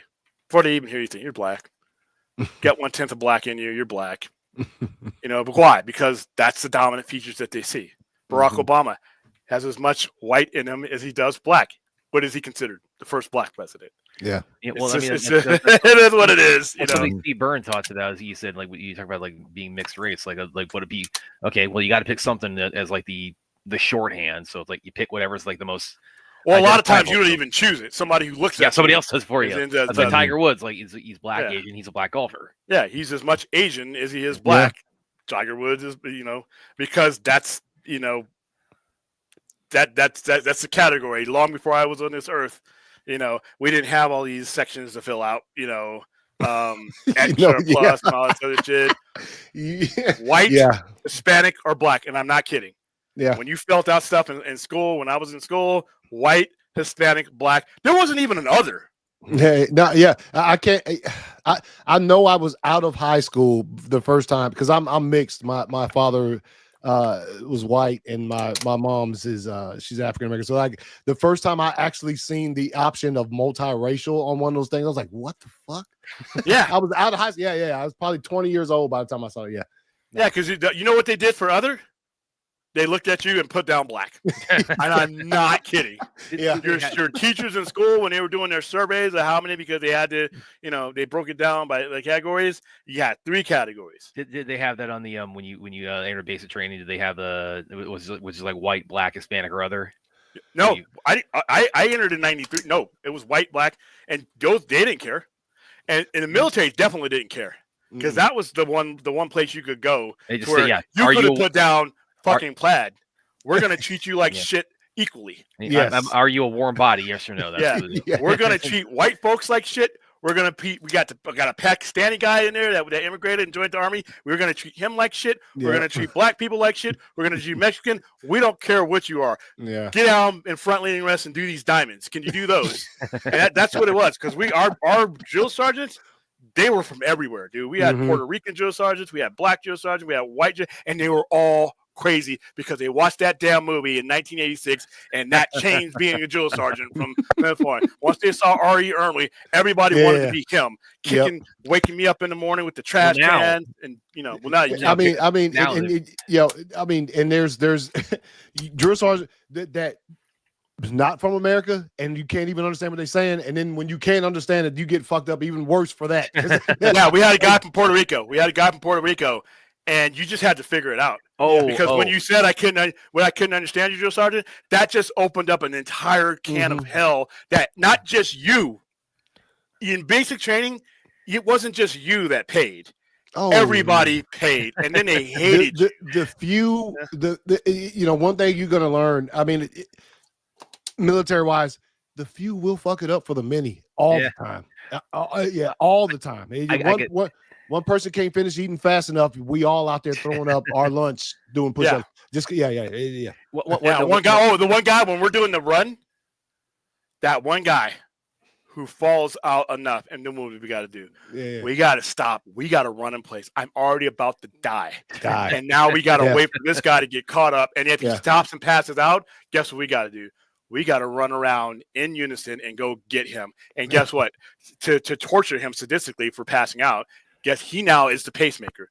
Yeah. So now we can't get to the end of this nightmare until he does. Yeah. So that's why collective punishment. Because I guess they wanted us to beat him up and say, "Don't fuck up again." We didn't do that. I got a good one for you guys. The military service. My dad. It wasn't basic training, but it was for training exercise. When he would go off like for like whatever, like the week or two, and it was called being in the field. Mm-hmm. So they had all his whole company in the room, and they this one dude he's from Puerto Rico. He was kind of laying out, okay, here's what this one drill we're going to be doing this one day is going to consist of. And he has a heavy accent. He says, and the way my dad describes it to me is like he laid out the thing. It's like they're going to do this, they're going to do this, they're this, and then they're going to fuck us on the road. and then the whole room just you could hear a pin drop, like, and they're wait, what? They say they're going to fuck us on the road. And they realize like, oh, he said they're going to focus on the road. Yeah. But there the accent kind of created a little bit of like a Drill Sergeant Salinas. I'll never forget that motherfucker. And if you're watching right now, because he's retired, way retired. I got in touch with some of my drill sergeants too. I told you, drill sergeant, get those people.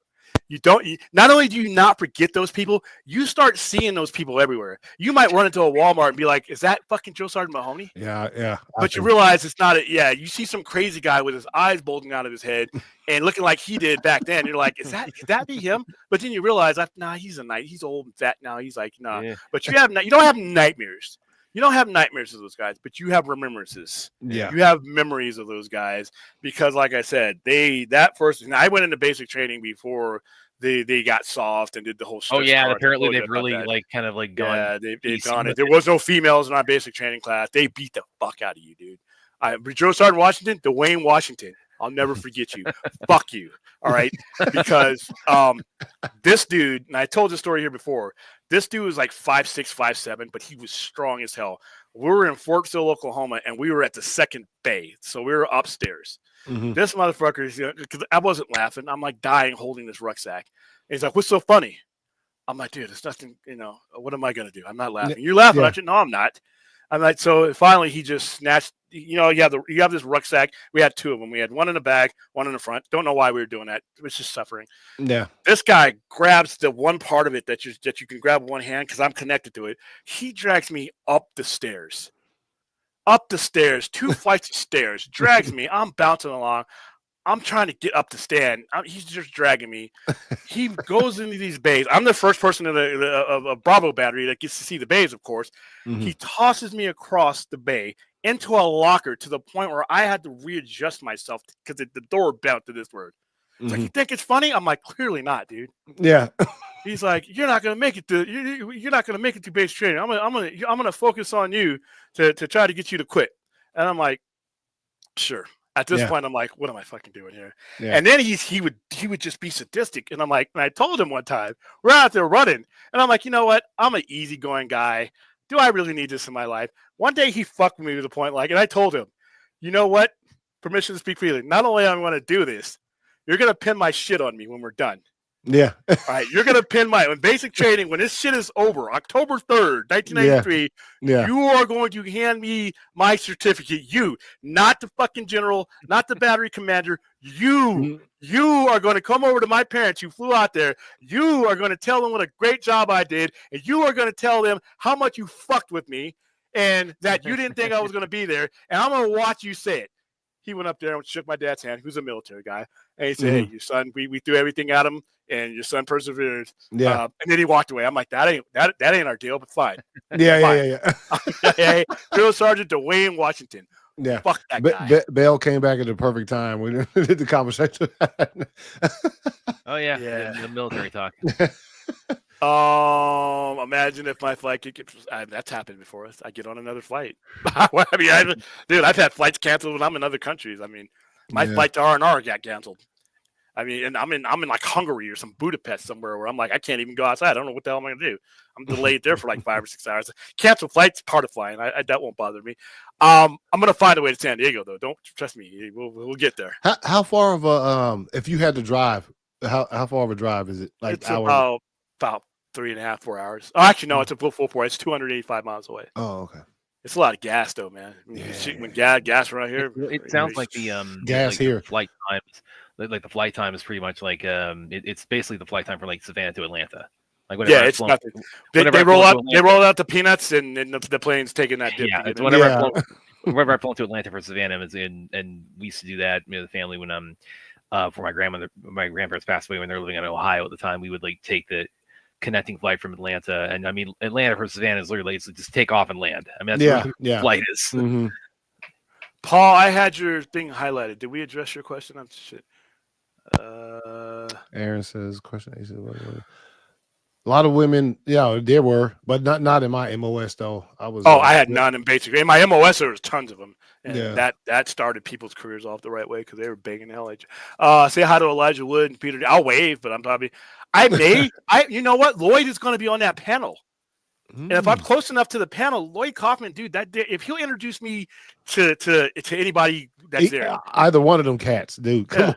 Mr. Hey, have you met William Powell from the Sci-Fi Center? I'm like, Lloyd, these people have no reason to know that I have ever existed in this world, but he does. It doesn't matter. He'll pull them over to me. We'll be at the booth, and the wrestlers would come over, and he would make sure he'd grab me. Well, and I'm honored. I'm like, damn, I don't deserve this, but So there's a shot.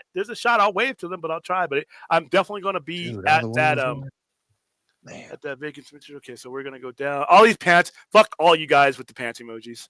Damn it. Okay. It's so creepy.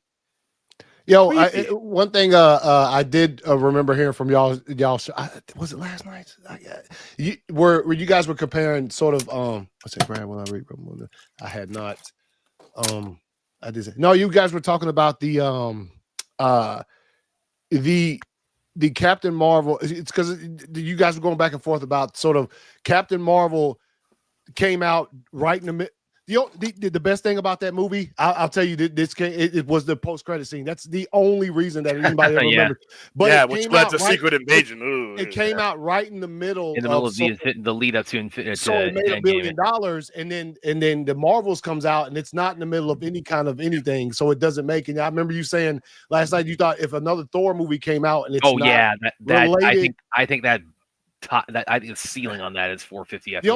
The only thing I think is that people really love Chris Hemsworth, man. Like he is really the MILFs alone are 400 million.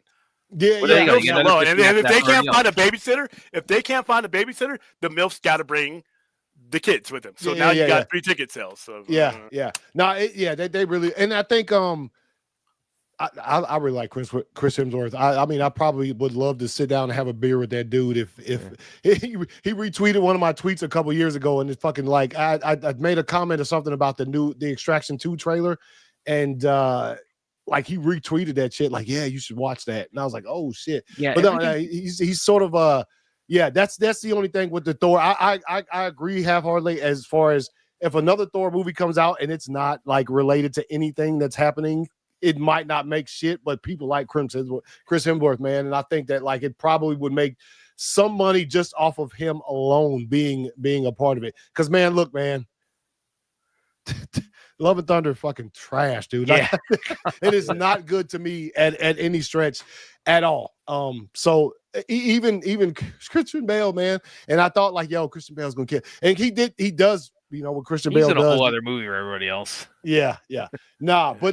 I can see where you were going with that though. I think Chris Hemsworth's he's gonna draw some money, no matter what. Yeah, if it's leading $50 million to everybody else.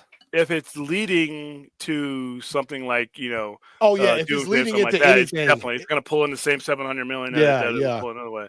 Well, all right, it's not leading to Taika's Dread.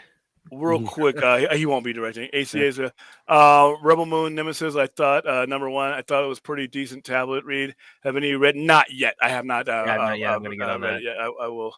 I do have it. I think I have it here somewhere. If it's on there. All right. So we've covered Khan.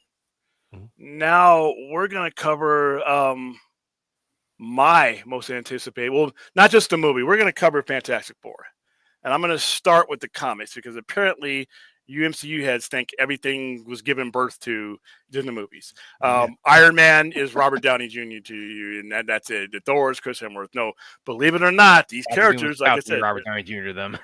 Yeah. So yeah, Fantastic Four. 1961, I think was his first. This is a facsimile of the very first comic, very first number one of them. First appearance of Mole Man, first appearance of Johnny Storm, first appearance of Stu Richards, first appearance of Reed Richards.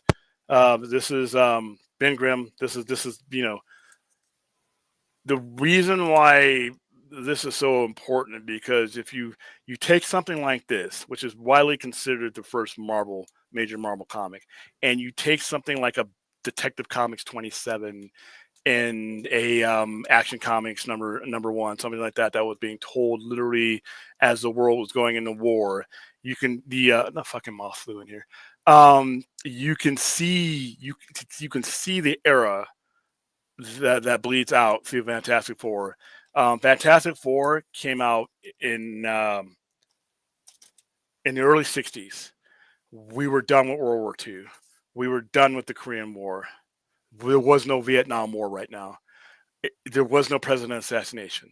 The stories that came through Fantastic Four for its first 3 years literally were emblematic of that. They reflected that.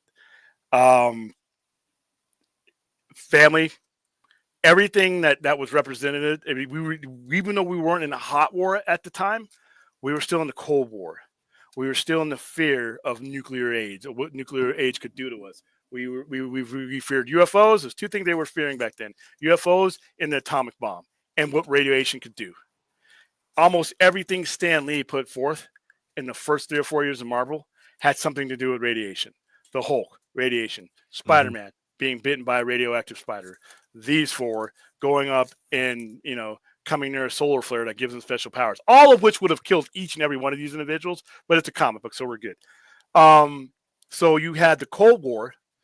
You had the fear of, nuclear annihilation. And that came through in Fantastic Four number one. This movie, instead of making a contemporary version of them, how they would fit in 2025, they have decided to attempt to give you that. I wasn't there in 61, to give you the same look and feel as the time that when this comic first came out. It's a World of Tomorrow retro future. Looks like 1961, 1962, New York. A whole bunch of things haven't happened. It doesn't look like, the history lined up the same way it did, in the contemporary history we know about. Future Foundation, all of that stuff. It looks like, and this is the one comic, when people say comic booky, how this movie reads out, I think Fantastic Four is one of the few ones that can get the buy, because they kind of defined that in the modern era. Mm-hmm. If you go too serious with a Fantastic Four, it doesn't end well. Whereas other characters have been more flexible that way. So for those of you who, are not familiar with Fantastic Four, or you don't think they're near the top, at one point, and like I said, this about with X-Men and Spider-Man, like 80 some odd % of every character that was on the pages of comics came from those 3 books. At one point, it was over 50% of associated characters. By 1967, the majority of characters in existence were coming from the Fantastic Four. So we're all hooping and hollering, about what we're about to get when it comes to Galactus, right? A lot of the people are just getting introduced to Galactus in this movie. And they're going back and they're going to, they're Googling them and looking up what he came up. Well, that guy made his first appearance in a Fantastic Four comic. All right. All the controversy about Silver Surfer. Oh, she's a girl. I mean, and that. Well, the Silver Surfer in general, period, first appeared in a Fantastic Four comic. Oshu the Watcher. You saw him in Guardians of the Galaxy. I hope we do something better with him this time around. There he goes. First appearance, Fantastic Four comic. Kang. Had Marvel not changed their mind, we wouldn't be talking about Doomsday right now. We will be talking about Kang. We would be talking about Jonathan Majors or somebody else replacing him. The Kang dynasty was originally supposed to go down. Kang, Immortus, all these characters first made their appearance in a Fantastic Four comic. That's the first appearance of Kang right there. It's a reprint. We just watched not the best Black Panther movie, the sequel, came out. Right? I mean, Mhm. it was missing something. We'll go, that's later. But it featured Namor, Submariner. Mhm. Right? I haven't mentioned the Fantastic Four in an MCU movie yet, right? But yet I've introduced to you characters that literally had the ability to shape the MCU either in the past or they're about to now. Well, he made his first modern age. Now, granted, he was in Marvel Comics #1 and all these other stuff with the original Human Torch, like in the 40s. But Mhm. Johnny Storm version, not Johnny Storm version, but the one that appeared, the modern age one, is Fantastic Four #4. The story we're about to get, the coming of the Galactus. Galactus is going to have, whatever they do is going to have a major effect on Endgame. Not Endgame, but Secret Wars and Doomsday. Galactus' first appearance. Franklin Richards, Fantastic Four 68, 1969. So whatever's about to go on with these possibly multi-billion-dollar movies, a lot of it stems from characters that came from Fantastic Four. So when people say, "Oh, nobody knows who they are, they're not A-listers," I'm like, dude, you eliminate some of these characters, you literally are not having a story right now. Doctor Doom, Doomsday. He's going to be a primary villain. Fantastic Four #5, the very next issue after Namor makes his appearance. Fantastic Four, I got a preprint of that up there. I think Doctor Doom is a big part. So yeah, you may not directly understand what the Fantastic Four are. Mhm. That doesn't mean that their core importance to Marvel is not huge. Had they had the rights to these characters, Fantastic Four and Spider-Man would have come before Avengers. Yeah. Avengers came Yeah. first because that's the top tier that they had. Mhm. Not the Avengers are A-lister too. You guys, these non-comic kids, are like, nobody knew who Iron Man was. Okay, sure. And even still, if you didn't know who Iron Man was, fine, I can accept that. You knew what Marvel was. You know why? Because 8 years of watching Marvel movies, a lot of which made a lot of money. A lot of those X-Men movies were good. That Spider-Man 2 is one of the best sequels of all time of any genre. Yeah. So by the time you got to Iron Man, B-level character or not, you knew that Marvel logo. You knew what that meant, and you trusted it. So you're Mhm. already off and cutting there. Now here we are, 2025.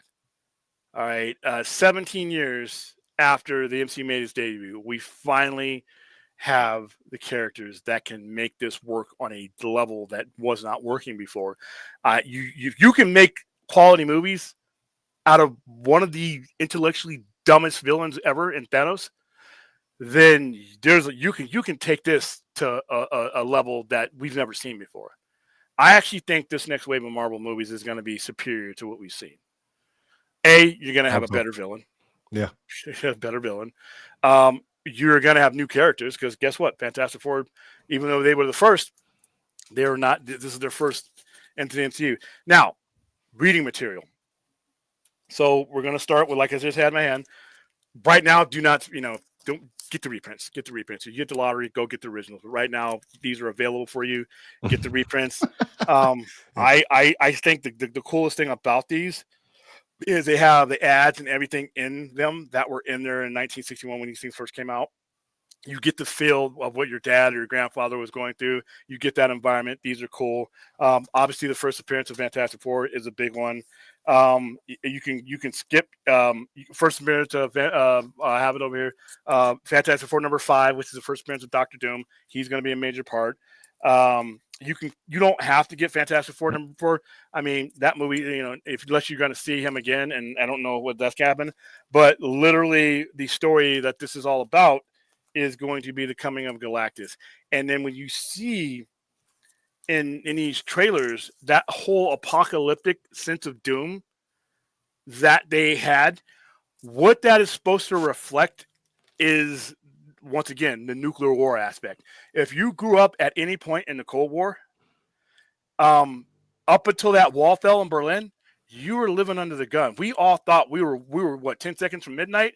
We all thought that the Russians were going to blow us up and that we were going to blow the Russians up because I lived on an Air Force base, so we were going to be dust no matter what. They were going to, So, but if you were living in the 50s, 60s, and once the Russians once the Russians detonated their first nuclear bomb, we were in that type of Cold War, and we lived on that edge until the fall of the Soviet Union.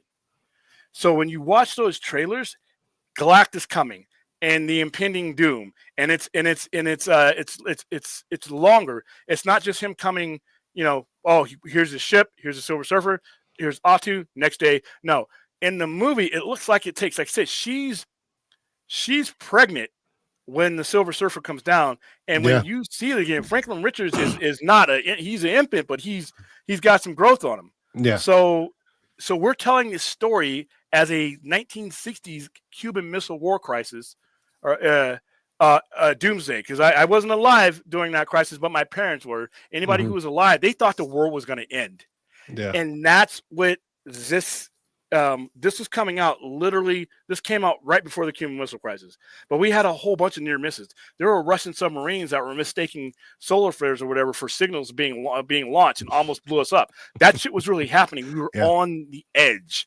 So this comic, imagine being in 1961 and then reading this. That's what they were trying to do here, and I think the movie is trying to give a. For those of you who weren't Cold Warriors, Google it. But that whole end of the world feel is trying to. So that's good reading material to start with. But there is one that I think is a must read, a one stretch of comic books. It's one of the greatest stretches of hold on. One of the greatest stretches of damn it. Dude, StreamYard, you're on my list. You're on my list, StreamYard. Yeah, StreamYard is. You are on my list. I will say, I think one of my favorite parts about the last thing we got from it was the sort of we tried to negotiate with Galactus, and they were like, "Yo, that shit is fire!" Like I almost wanted to quit watching at that point. Just like I don't want to see any more than I should before I actually get to see the whole movie. But that I love. You'll be fine though. Guys, you stop tagging people and saying, "Oh, I don't need to see the movie now. They've given me everything." Have we got a runtime on this yet? Hour and 55 minutes. Okay. Oh, man, it's gonna be great. Guys, on the fourth side, I thought it'd be a little longer. Nah, I mean, yeah, that's weird. I mean, there is a I post think credit the first the directors of Avengers Doomsday, the what's her face brothers, the Russo brothers, the Russo brothers directed the post credit scene. So post credit. There you go. Yeah. Okay. All right. So Didn't know that. Also, before so this reading, John Byrne's run on Fantastic Four is historic. It's historic. It lasted 49 issues. It went from issue 232 all the way up until I think 268, 269. Do the math there. I'm not doing math tonight. After he and Chris Claremont had a legendary run together on X-Men, he left and he joined Fantastic Four as the writer and the penciler. And it was a 5-year run. Back in the 80s, there was a handful of people who had runs like that. Peter David had like an 11-year run on the Hulk.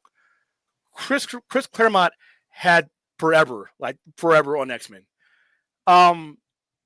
Frank Miller had a decent run, but it wasn't that long. It was just historic. It was legendary for what happened during that run. It was pretty lengthy, but it was nowhere near those two. 5-year runs on comics like that. And this is the guy who went back and forth between DC and Marvel, so he was a freelancer. His run on for any collector, you can get it in omnibuses, you can get it in trade paperbacks, but if you want to watch or do it digitally, come on, don't betray me. Papers and Staples, go out and get it. But if I would rather have you reading it than not reading it. 232 is where you want to start. His run was iconic, almost as iconic as Walt Simonson's run on Thor. Walt Simonson's run on Thor, and I was there for that one. That one took Thor for being a book that was about to get its title changed and another guest person on it to take over, kind of like Strange Tales. This issue of Thor, issue 337, first Beta Ray Bill. Mm-hmm. This started laying the groundwork for what they would attempt to do in the movies. They missed. But that run of Thor was, of Fantastic Four with under John Burns is the stuff of legend. it set the standard for that book that really people haven't really matched. So, like I said, and if you come on, if you're a collector, I mean, he fit everyone. Ego is in this book. He, I think, in my opinion, told the best Galactus story. I think a lot of what I'm seeing in the trailers is kind of coming from this particular portrayal of him. And there's another thing. Now, if this be Doomsday, it was hilarious because that was the title of when Galactus first came out. I thought he did some of the best 80s Doctor Doom stories. His artwork, John Byrne was heavily influenced by Jack Kirby, who was a co-creator of Fantastic Four. If you look at the art, am I scrolling through, or am I frozen? No, you're scrolling. Okay. Yeah. Okay. You look at the artwork. Now look at these panels here. What John Byrne wanted to do, I hate to sound like an uber geek here, but I am. What John Byrne, if you look at these panels, what's missing from these panels, if anybody can guess? Anybody? Kind of background. There you go. He wanted to bring color back to Fantastic Four in a way that hadn't been, brilliant before, in his opinion. And when he wanted to get back to the monster of the week, but with more depth, his Galactus stories were deeper. And the origin of Galactus, the comprehensive origin of Galactus, is actually, I think it's in Fantastic Four 258 maybe, and that's where you first learn that Galactus is an abstract, and each species sees him in a way that species can comprehend him. So when we're looking at Galactus, that's not his true form. Our minds can only perceive him as he's giant, he's awesome, so he must be this giant human. I never truly understood that. I think it's bullshit, but I'm like, you know what? The way you wrote it, John, I'm gonna eat it. Mm-hmm. So, but yeah, Dr. Doom had some lengthy, and he would give you decent runs.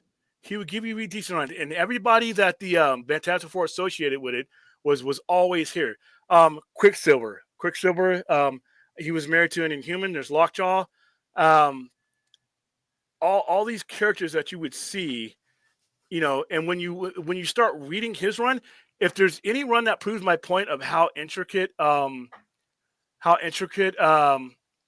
Fantastic Four are when you come into the when you see them as far as the respect them as far as where they are in the universe goes. So many characters filtered through this book. That Spider-Man filtered through this run. The Inhumans filtered through this run. Galactus, like I said, lengthy episode. So for your reading material, if you can find your way to get an omnibus, they're expensive. This is an omnibus, but you can also get 3 or 4 different trade paperbacks that will encompass what you need. But if you are excited about this movie and you wanted to get in, like I said, I got a whole bunch of new Superman customers in the last month or so. I even got people coming in here looking for crypto. And I knew that was going to happen. I'm selling the hell out of crypto. I got crypto comics. I got crypto buttons. I'm out of the plushies. So, and this is a good thing. It's getting the people, because this just wasn't happening before. Marvel's doing a better job of it now, too. They've reprinted the number ones now. And the reprints help get brand new people into it. Yeah. They weren't doing this in the original iteration of the MCU. So, if you're excited about what you're about to see and you want to extend your excitement beyond the movie, then these comics are the way to do it. Now that's John Byrne's run, but yeah, to me, it's a must-have. Even if you skip the beginning stuff, it's simple, it's basic. If you want to get into the complex nature of what the Fantastic Four mean to their world, so that when you see the world, their saviors like that, that's how John Byrne wrote the Fantastic Four during his 5 years. We knew there was other superheroes, right? John Byrne wrote it as if they were the only ones. And if there were other superhero teams there, it was always the Fantastic Four on top. If the Avengers were around, the Fantastic Four was on top. If Spider-Man was there, he was a guest. If the X-Men were involved, it was a Fantastic Four. And that's how this movie is sort of being portrayed. Now, literally because they're the only ones in this world, but when John Byrne was writing them, he, in my opinion, wrote them as if they were the most important thing in the world. So I think Matt Shakeman, and the people who wrote the screenplay, this is one of the things that they that I think influenced him. Now, somewhat required reading, but I won't tell you to go get this one. And I'm gonna bring. See, I have it, and now the stream. I can't add the stream. I can't add it to the thing. You sons of bitches. Hold on. Stop screen. And by the way, and I heard Film Junkie say something about this the other night. I'm glad I'm not the only one that's having a little bit of a problem with StreamYard's new setup. Listen, your shit was complicated now. You took away the words and gave me symbols and shit. What am I, a slee stack in the cave? Turning into a jewel? This is, stop it, man. They did for real. Yeah, it's all, and now I was already off put by StreamYard to begin with because they changed just enough to fuck with you. Now they just channel. I'm like, I'm afraid I'm going to turn the stream off. Yeah. I'm like, oh, is this the right one? I want to add a screen. Oh no, in stream? No, I don't want to do that. So StreamYard, amongst other things, we need to talk. Yeah.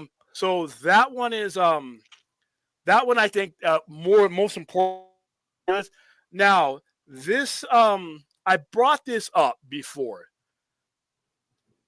I bought the board when the trailers and stuff first came out.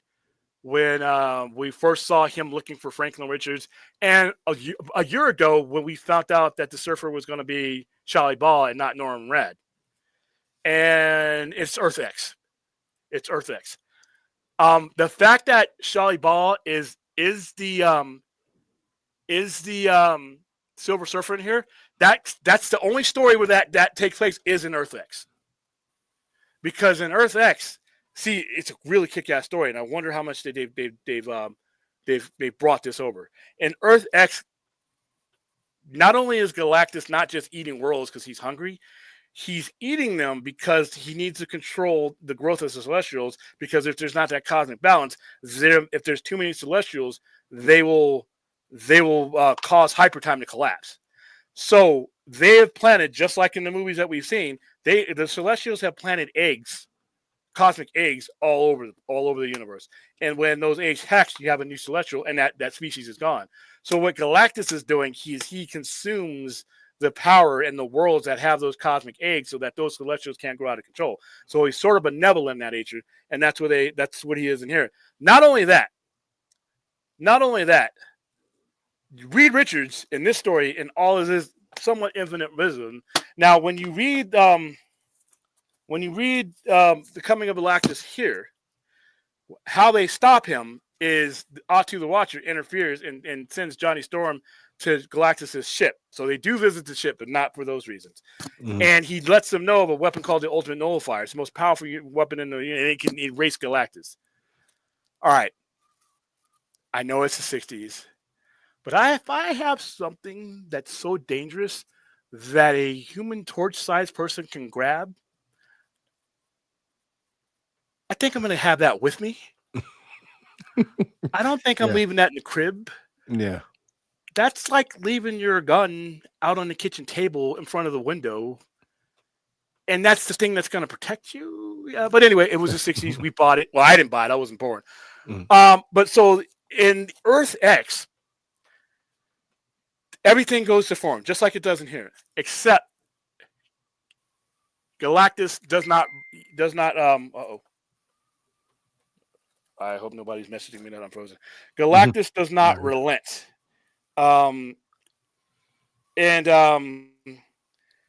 Reed Richards uses Ultimate Nullifier and erases him. The problem is what I just mentioned. After the fact, he realizes what Galactus was really doing. So Atu and I forgot who. There's a group of people that at some point in the timeline, convince Franklin Richards, because he's big, all powerful, to take his place. And he becomes consumed by what Galactus is. He kind of forgets who he is, but Reed knows who he is. And he has a sense of time. So if you're Galactus, you can. It's kind of like Dr. Manhattan. You have a sense of your own future and beginning and how things are going to begin, because Galactus he's the first thing in a brand new universe. He's the first thing in a universe, and he's supposed to be the last thing in the universe. So anybody who's been Galactus is probably going to have knowledge of that cycle.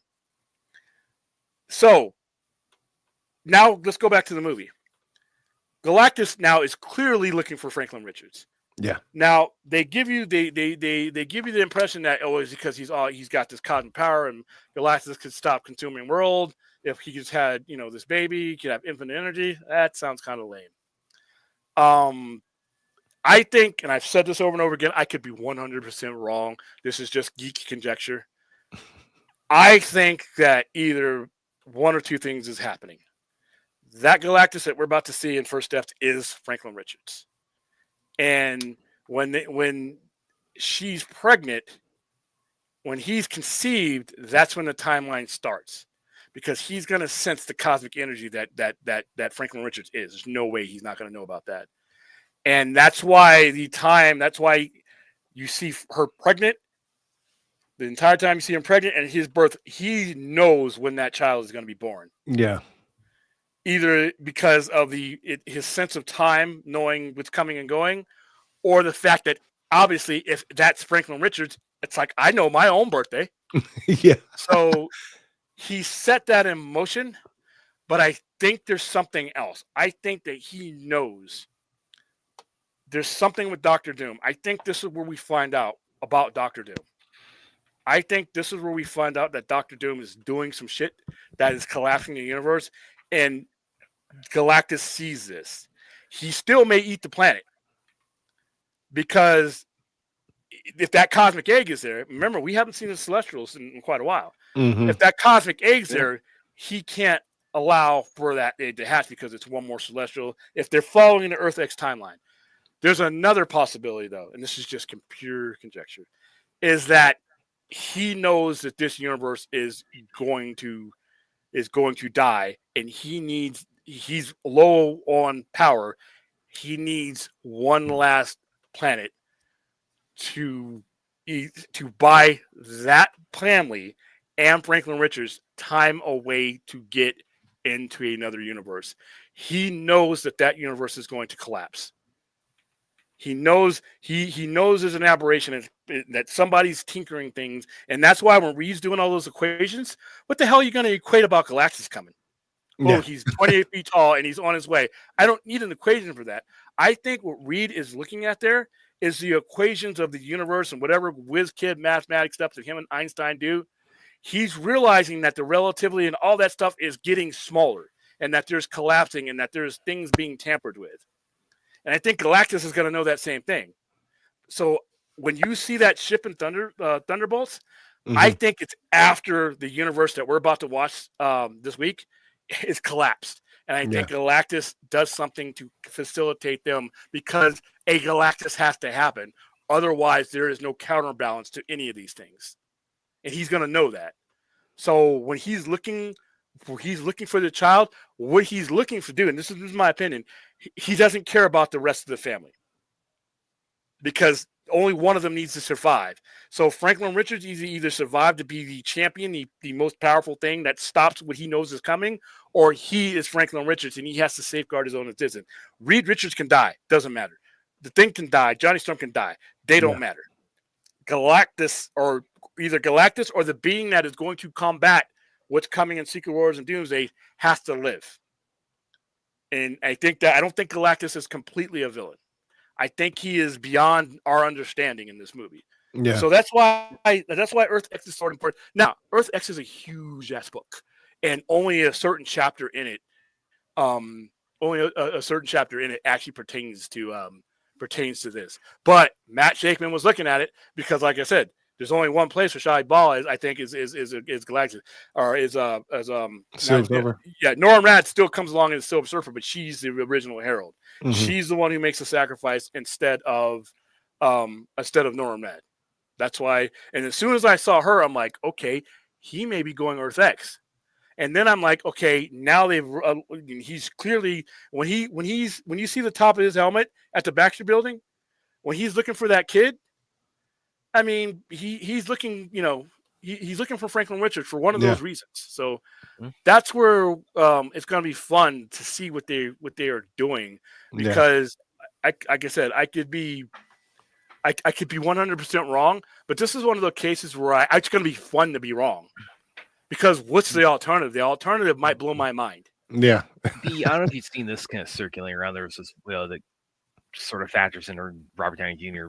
playing Doom in this. There's this one theory I've seen circulate, the idea that he after Tony's death at Endgame, that leaves is kind of plays in the Deadpool Wolverine. The idea that leaves the MCU without its anchor being, and so the Avengers bring over the Tony Stark of another reality, and that's not anchor being.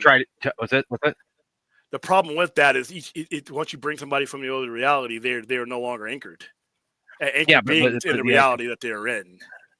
But the idea that they're kind of like trying something that Deadpool attempts, like getting another Wolverine over, it's like I think without them like fully understanding the mechanics of it, and of course then the whole thing kind of gets shut down by TVA at the end of the Deadpool and Wolverine anyway. Well, remember why? Yeah, remember why? Because you can't do it. You can't do it. There's no with the whole point of like Loki season 2 is you can't do what they were trying to do. Yeah, but they still might attempt that, like in the. Yeah, they might be like grasping it. The idea is they're like grasping at straws of like this might, we got to try something to keep our reality from perishing. Well, the problem, okay, so the difference, and I've heard that, like, here's where I kill that theory, is the anchor beings that Deadpool was trying to bring over were all similar to what he was trying to do, who he was looking for. If you were going to bring over Tony Stark, you would have to bring over an Iron Man, somebody, or otherwise it would be kind of pointless. But I think Dr. Doom is going to be outside of that, though. I think Dr. Doom is going to do, if you read Secret Wars, I think Dr. Doom is going to try.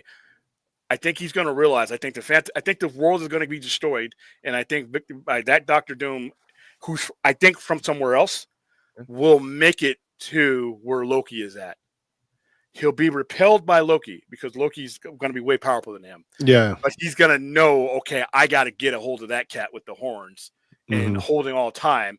And what he's going to do is he's going to use whatever power he's usurped. Because I think that's what he's kind of doing, like what the Anti-Monitor did, where he fed on the universes as they collapsed. It's basically a crisis situation, but like better because everything is better than crisis. But I think what Dr. Doom is doing is he's getting different type of abilities, and eventually he's trying to reach what Loki is, because Loki right now, remember, has all that in his hands. Loki is going to know from day one what Doom is doing. Yeah. That reality that the Fantastic Four are in, that's in his hands right now. Loki is watching that. Loki may even be the one who facilitates them, because Loki will have all the realities. And once that happens, there's going to be a reality where the Fantastic Four don't make it, where Franklin doesn't make it. And he's going to see that reality. The end credits of the Thunderbolts. Yeah. So he's going to say, okay, well, this ain't going to fly. So either it's Galactus that facilitates them getting out of that universe to preserve his own existence, or the existence of a Galactus, or it's Loki. It's Loki that basically just tells them, just get in your ship and get to this point, and I will he sacrifices that universe and saves them, kind of like what the Time Trapper can do.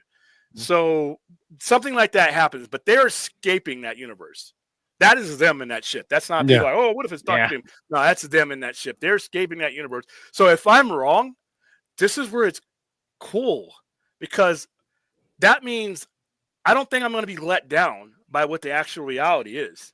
I think if I'm wrong, and I'm a bonehead, if Matt, he's got something higher in that, if I'm right, it would be cool. But if I'm wrong, it'd even be better, because that means it's something that my comic book mind, after all these years, couldn't come up with. And you know what? It's nice sometimes not to know shit. It's like it is. It's nice sometimes to be right. No, I'm so.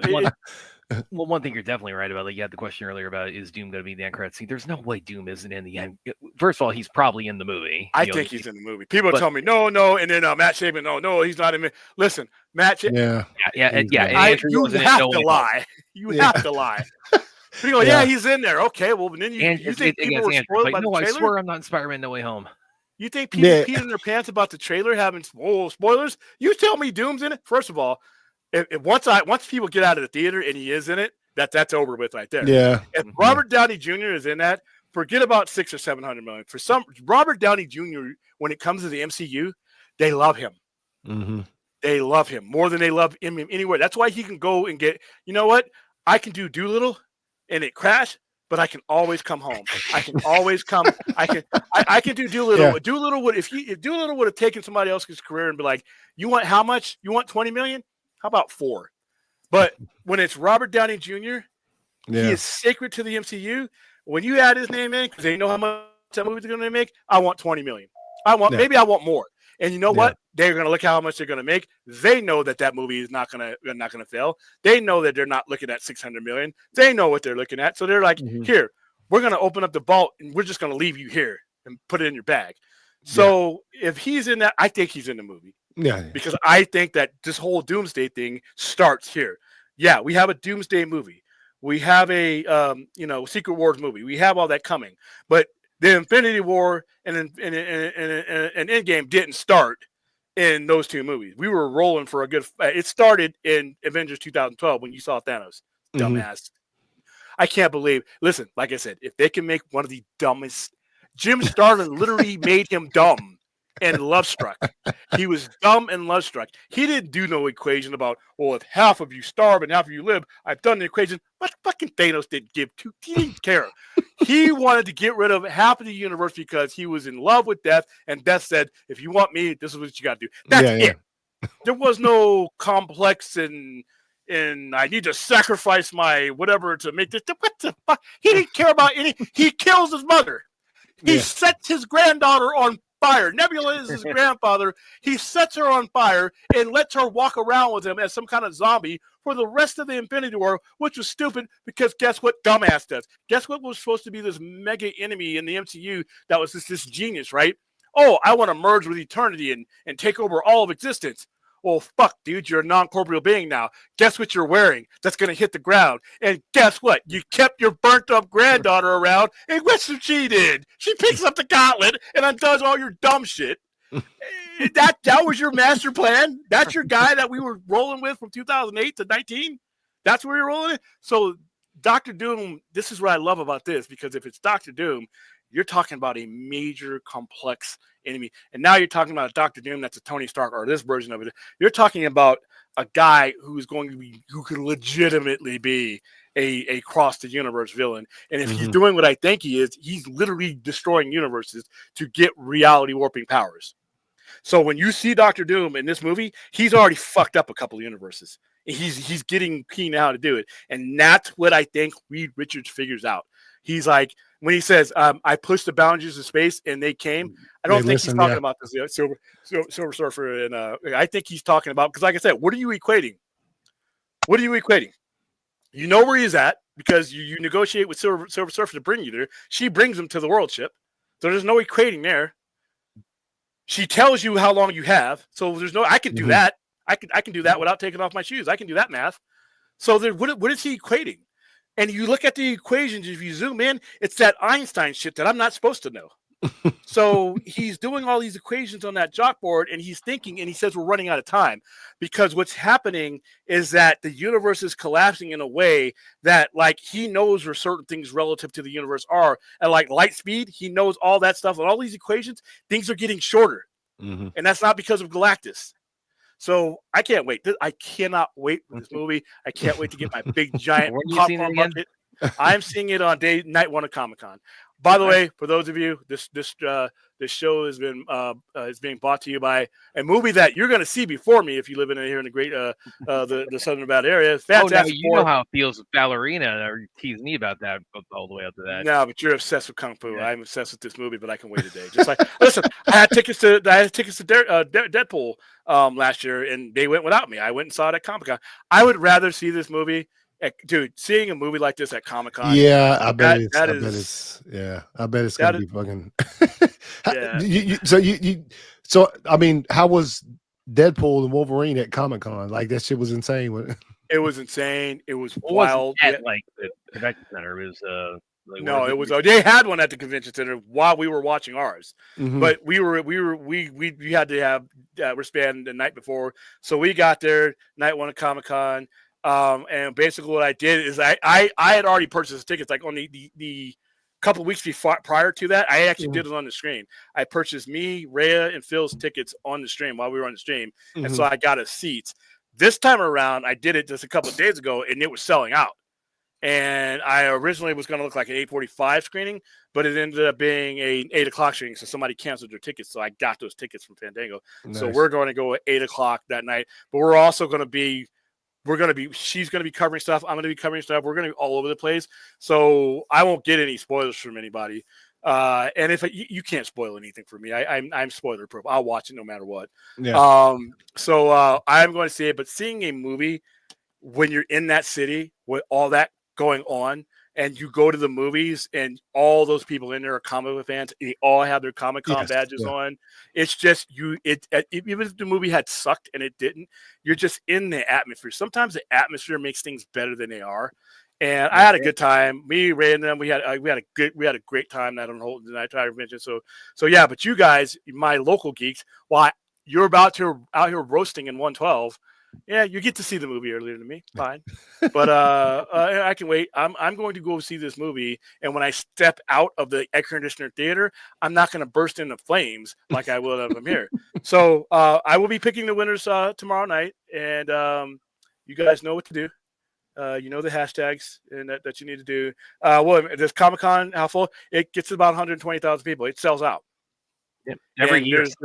every year. Yeah. Like the tickets go on sale. If you're not like crouched over your keyboard, like an hour beforehand, you're not going that year. Yeah, we pretty much discussed why that's a problem and why, like I said, they're having issues with where it is. Yeah.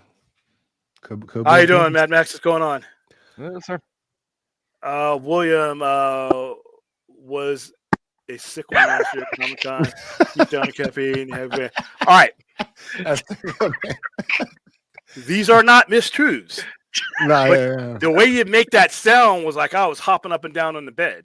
I didn't break the bed. Six little monkeys The jumped bed one fell down and bumped the bed. The bed broke. And it did so in a way, because like I said, when I go to San Diego, I don't get a hotel. I get a hostel because I'm usually not going to be there for very long. Yeah. At that night where this thing happened, I was only going to be there for 4 hours because we were going to get up and go back to all eight. Yeah. You know, and I that was showed when you guys are streaming. Yeah. So I, I'm in a bunk bed. I do this all the time. And when you're Army, once you've slept in an open bay with people, you can sleep. You can sleep at the bottom of the ocean. Yes. Mm-hmm. So I'm on the bunk. So it's a 3, but I'm on the top. I'm like, okay, cool. So these are brand new beds. I'm like, all right, cool. And then I'm going around getting in the thing, putting my sound deafening earphones on so I won't have to hear anybody snore. So I'm rolling out and reposition just like you would in your bed. And finally, you just feel a weak spot. And I'm like, okay, let me roll over this. And then you start to feel it, and you feel it about to give weight, and then it starts to sink. And then I'm like banging on the bed because there's a dude under me, and I'm like, dude, you may need to move. This bed's about to break. Mm-hmm. And he's dead sleep. Yeah. I think he might have taken some stuff to help him sleep. He's dead sleep.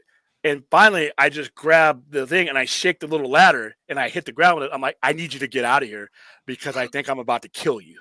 Yeah. Because I hear wood breaking and I immediately think of wood breaking and impaling somebody right in the eye. And when I put the pictures up on the thing, that's what it was. I took pictures because I had to send them to the hotel and, sort of threaten that there may be some legal action here if you guys don't take care of me. But they had the shards were aimed right down where the dude's chest is. So he rolls out long enough for me to get out. And then, I just say, you know what? Fuck it. I have nowhere to go. I called the hotel. I have nowhere to go. Azteca, this is not breaking the bed. This wasn't. Yeah. It wasn't like William just like maliciously destroying property. Yeah, that bed broke, and I'm sorry. Every bed in America, if you can't hold a guy my size, don't make beds. Yeah, because I'm a big guy. Listen. There are guys bigger than William that the beds don't break under. People fuck in beds. Yeah. If they can't handle a 248-pound guy just laying there, what's going to happen when people get busy? Yeah, too busy. Two people, yeah. Two people minimum. 300 pounds between them. Yeah. So, your bed should be able to take Yeah. Any human that goes Especially because I'm pretty sure you were just laying and not like, yeah, you know what I mean? You were just trying to rest. Yeah. So if you can't handle a body not in motion, just laying there, that's Yeah. a problem. So yeah, and then caffeine, yeah, that was something that we will not be. I don't think something I can do the amount of caffeine I put. And I mean, not that it had much visible effect, because I mean, Okay, again, I'm here like keeping the lights on, spin rack. and William and Rhea, when they come on, I mean, they look like this. It's like, hello, welcome to the Sci-Fi Center. I'm William. Speaking of Fantastic Four, this is what they did the week that this is coming out. We have Fantastic Four #1 restart with a Galactus on the cover. It's basically, if you look at this right here, what they're doing here, this cover that Alex Ross did, I think it's Alex Ross cover. It's got to be Alex Ross cover. Could be wrong. What they're doing, let me blow this up. This is a custom. How do you stuff think Superman is going to hold up when Fantastic Four drops? I think it's going to end up being a $500 million movie. Yep. See that? So that's basically the equivalent nice. to what they did there. I listen. I don't know. Because like I said, in the months leading up, when I knew these were going to be on the same, on the same trajectory, it can either cause that sense of euphoria to where if you're at the movies and you're feeling good, you might want to go see another movie. If you come into Jurassic World and you see all these signs about Fantastic Four, that might put you in the mood to start making your plans, buying your tickets there, Or if you go in to see Fantastic Four and it's an epic movie and you're in that mood, you might look at that red S. Maybe I'll either see that again, or if I skipped it the first time. A lot of it is being in the mood. That could happen. Or the more likely scenario could happen is that the demographic overlap could really get them, because you're talking about week 3 now. Most of your money generally is made during the first 2 weeks. Now we're in week 3 and we have a PVOD date. Yeah, it's a month away. But when you have a decision to spend money on one movie or the other, and one's coming out on PVOD literally, the next month, and one's premiering now, you're probably going to pick Fantastic Four, in my opinion. It's just a math. It has nothing to do with how you feel about the movie. If you want to go to both of these movies, and one is coming out on PVOD, your multiple watches are going to be cut down, because that money might go to Fantastic Four. Or if you want to wait because of the timing, August 27th or whatever is when Superman is supposed to hit. That's an easy decision. You're pleasing kids now. They got to be. Yeah, it's a rumored date. I think that sounds right though. I've heard that. Yeah, it sounds within the usual range. Yeah. So that's another thing, is that Superman in the theaters may not need to make that kind of money for them. So people saying, well, it didn't make it this much, it's a flopper. It didn't.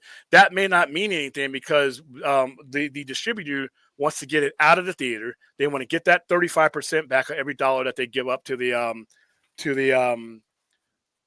cinemas. They want to cut out those middlemen. If there's people with bonuses in there, those bonuses are based on the theatrical run. So it making $500-600 million, that may be by design. Maybe we'll be okay with that, because remember, unlike fanboys, the executives don't stop counting the money till the money stops being made. Yeah, we get caught up in the box office. Oh my God, it has to be this guy and inflation and all this stuff, and it's a failure. The executives that actually have people that get paid to do this and count money, they don't stop counting money. When your eyes close at the box office, the movie doesn't die there. It jumps up. It's like the alien, the chest burster. It jumps out of that chest and it goes on the other things and kills other things. That's what this movie is going to be. This is going to be a huge family streaming hit. PVOD, yeah. $25 for a family of 4, or $29 for a family of 4 to sit down and watch this. That's going to be huge. So I think this movie is going to have legs all the way to physical media, because this is one of those movies that, even though physical media is dead, movies like this, just like, hey, people weren't buying a lot of popcorn all the time. Now we got popcorn buckets. Yeah. So I think this kind of movie, the packaging, having a crypto package with a DVD, I think this movie is going to have legs to make what money it needs to make back in all of its forms. I think $500 million is what it's going to be at. Because, like I said, I think Fantastic Four is going to be a massive hit, and you're talking about week 3 versus week 1. I could be wrong though. Like I said, I already said, if it hits $500 million, that's a win. That's a win, given what DC has dragged themselves through. So Yeah. that's a win. So all right, William. Oh yeah, but the caffeine. We won't be doing that. We won't be doing that again because that literally, my heart was racing. Yes, Rhea. I thought I was gonna need That's those. the most sluggish I've ever seen Rhea. I mean, she was just wiped out by the when you guys we were doing our kind of like our kind of Comic-Con sort of wrap up stream, and she just came on. I mean, just had just the life drained out of her by the end of that. Hey, yo, I'll be right back. Okay.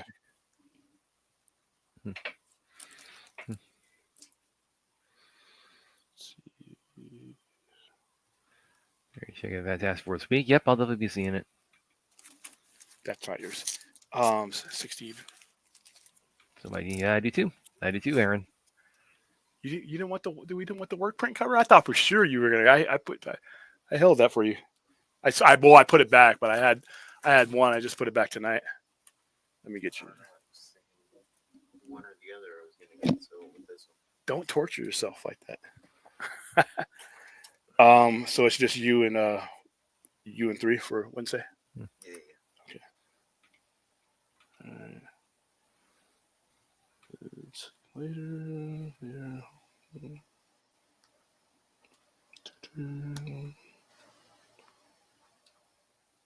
Let's see if we can get this on. How much did I say? 60. 65? 60 or 65? 60. Okay, 60. Yeah, that's right. Getting old.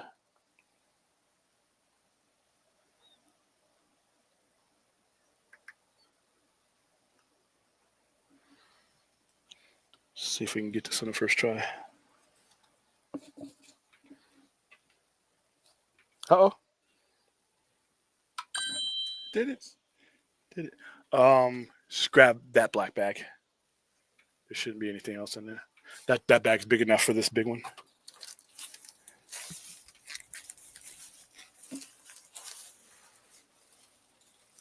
Usually just let William proceed with his on camera. Let me know if you change your mind. Because once I take a picture of that, it's got to go away. By the way, whoever William's customer is right now, if you pay him $150 right now, he has to watch Dumb and Dumber tomorrow. I'm not gonna. He's already spending money here. I'm not gonna torture. Well, I'm doing a fundraiser, and if we hit the 150 mark for the night, I have to watch Dumb and Dumber. I'm already watching Ace Ventura. That's vomit worthy as it is for my trip to Comic-Con. So they don't. Where are we at? Have you guys failed Brad? Because you're not failing me. I mean, I'll be all right. But Brad's enjoyment about this is off the hook. It's kind of sick for toilet scene of all time, guys. Such an awful movie. No, we're still at the same thing. Brad, they don't want to see this movie. Guys, disappoint me. Listen, guys, I understand. Like I said, seeing me suffer is not the same Brad suffer. Seeing Brad squirm and scream at the top of his lungs because I can't believe it. And listen, I can say those same things, but I'm all right with it because, like I said, it's for a good cause. And when we were watching Scary Movie, we were raising money for the American Foundation for Suicide Prevention. But by the way, which we need to get back to doing. After I get back from Comic-Con, we need to start ramping that up and getting to our guys, 20,000 level. Missing out on that. You're bringing the quality of the show down. Next watch party will be tomorrow, Aaron. For the Ace Ventura. Yeah, tomorrow 2 p.m. If 2 p.m. For just the one movie, if we don't. If you're asking, here's your saver right there. Here's your guy that'll make it happen. It's going to happen tonight. Aaron, if you're asking, like what's the next watch they party, are not. like beyond tomorrow, then probably because I know William wants to do one for Sinners, like after he gets back for Comic-Con. Yeah, after I get back from Comic-Con. So probably be the Saturday after Comic-Con. He wants to do Sinners. Yeah, because once I get back from Comic-Con, I have Star Trek convention. But that's going to be, I will be able to still be able to do. That won't be as draining as 5 days of Comic-Con. Appreciate it. It's dumber to say dumber, or like you said, the movie is there. I mean, Dumb and Dumber. Last I checked, Howard the Duck, like William says, people the end of careers, people went to witness protection. Yeah. They disappeared off. Yeah. That didn't have Dumb and Dumber. People on to very very successful careers.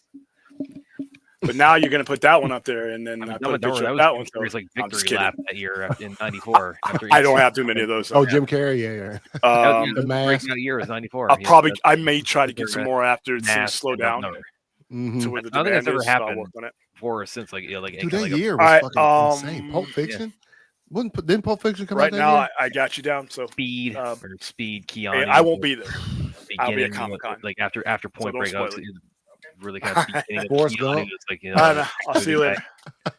I remember damn it, with Quentin Tarantino winning an MTV award for Pulp Fiction and like when he came up on stage to accept it, saying like throwing some mad shade at Forrest Gump. He's like, yeah, well, this is better than getting beaten every fucking category by Forrest Gump, like for the Oscars, like because it came after the Oscars. Damn, that was a year, man. Holy shit. Tarantino. He's tremendous filmmaker, but he's also kind of up his own ass. Yeah.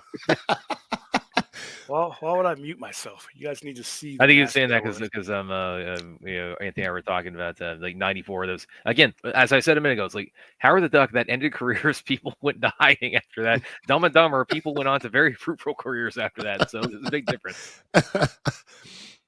Double bag. Nah, bags are expensive, man. I don't double bag. I just put them in there the right way so that the corners don't bust through the bag. Hey, William, that X-Men #1 behind you, like right above your head, that's like an original? That's an original. Oh man, it's I'm talking about this one right here. Yeah, Jim the Lee. two-sided with the back to Jim Lee. Yeah, this is the 5 cover. I have the full cover that came out. This sold 8 million copies. Yeah, that's fucking tough. I remember that. Yeah. This was a problem later on in the 90s, by the way, because once you sell 8 million copies, what's so funny? Was it? You know what? Just go away. Yeah, just go away. Once you sell this many, what are you doing? Once you sell this many copies, the industry reacts. It's kind of like the same thing I have with Death of Superman. Yeah. Which, like I said, if you need to put roofing on your house, you can probably have enough copies of that lying around. So this is a special time. It was cool in 1991 when it came out, but at the same time, that's when things started to get inflated. They started to think, okay, and we started doing things to get volumes in instead of stories. And the 90s the 90s was like a tale of 3 different types of comic book eras. But that was my first year opening is when, of course, with my luck, is when Sting started to like collapse on itself. But that's an original #1. There's Crypto. I have my little Supergirl reprint. This kept selling out. Nice. This cover keeps selling out. I put Guy Gardner up here. And he's not even a Green Lantern comic, but it's a really kick-ass cover. This is Human Target, which is an excellent DC Black Label series. What else did I add up here? Oh, here we go. There's Crypto. This one sold out. I got it back in. Superman and Crypto. This is actually Crypto, the dog from Last Dog of Crypto. Like so you said that was going to be one of them, like probably the most popular elements of the movie. Crypto actually really annoyed me. Like Crypto actually kind of became a nuisance, where like he's just jumping on Superman. Yeah, that's what he was supposed to be. And it's tossing Lex around and like jumping on Supergirl when she gets there. It's like, I mean, I'm a dog person. I have a dog. But you don't have a super dog, though. See, that's the thing. I mean, my dog, like he I mean, I open the doors, like he jumps up into my arms, but your dog can't lift up a train with his teeth. Exactly. So it's like, Crypto, dial it back a bit, man. Fourth, tripping. Oh yeah, the fourth is fourthing here. Well, I think fourth. No, you know what bothered me? Nope, bothered me. Us bothered me. Jordan Peele, listen, dude, the guy's great. The first time he sticks a landing, it might end up being one of my favorite movies. Yeah, because I feel you. Nope is full of stuff that I just didn't. You didn't like the ending of Get Out? No, I don't like any of his movies. but Us was a problem. See, I dug the ending of Us. I actually really liked the ending of Us. That over explanation. Like I said, all I was missing was Fred and Daphne to come in. Fred and Daphne to come in and pull the mask off of people. You don't need to give all that explanation. You really could have ended it. It's like Signs. Once I saw the Spider-Man monsters come through, that ruined Signs for me. I did not see, oh, get the back, swing for the fences. What, you know, sometimes you don't have to. 10 Cloverfield Lane. Dude, John Goodman, I mean, Marilyn Winstead, that's a great movie until the end. And Which that's what I one? mean. 10 Cloverfield Lane. And Oh, that John yeah. Goodman, yeah. That ending, that Tom and Jerry ending that they did at the end, and he that was one of John Goodman's best performances he's ever done. Yeah, it anywhere. was him. Oh, yeah. And Oh, yeah. he went all Unabomber at the end. I'm like, oh, well, that's fucked up. But like I said, if you can't stick to ending, it really hurts the movie. I can't really get past that See, because guess what? The ending is part of the movie. Newsflash. Yeah, well, I see. I don't know. So I dug the ending of Us with the whole like the reversals, like, oh, she was the clone the whole time, and That was stupid. no, I That dug was that. stupid, and it was I unnecessary. I love how it just pulled the rug out from under you at the end. No, it pulled in a way that I didn't want it to be pulled out from under me. Get Out was weak too. Nope.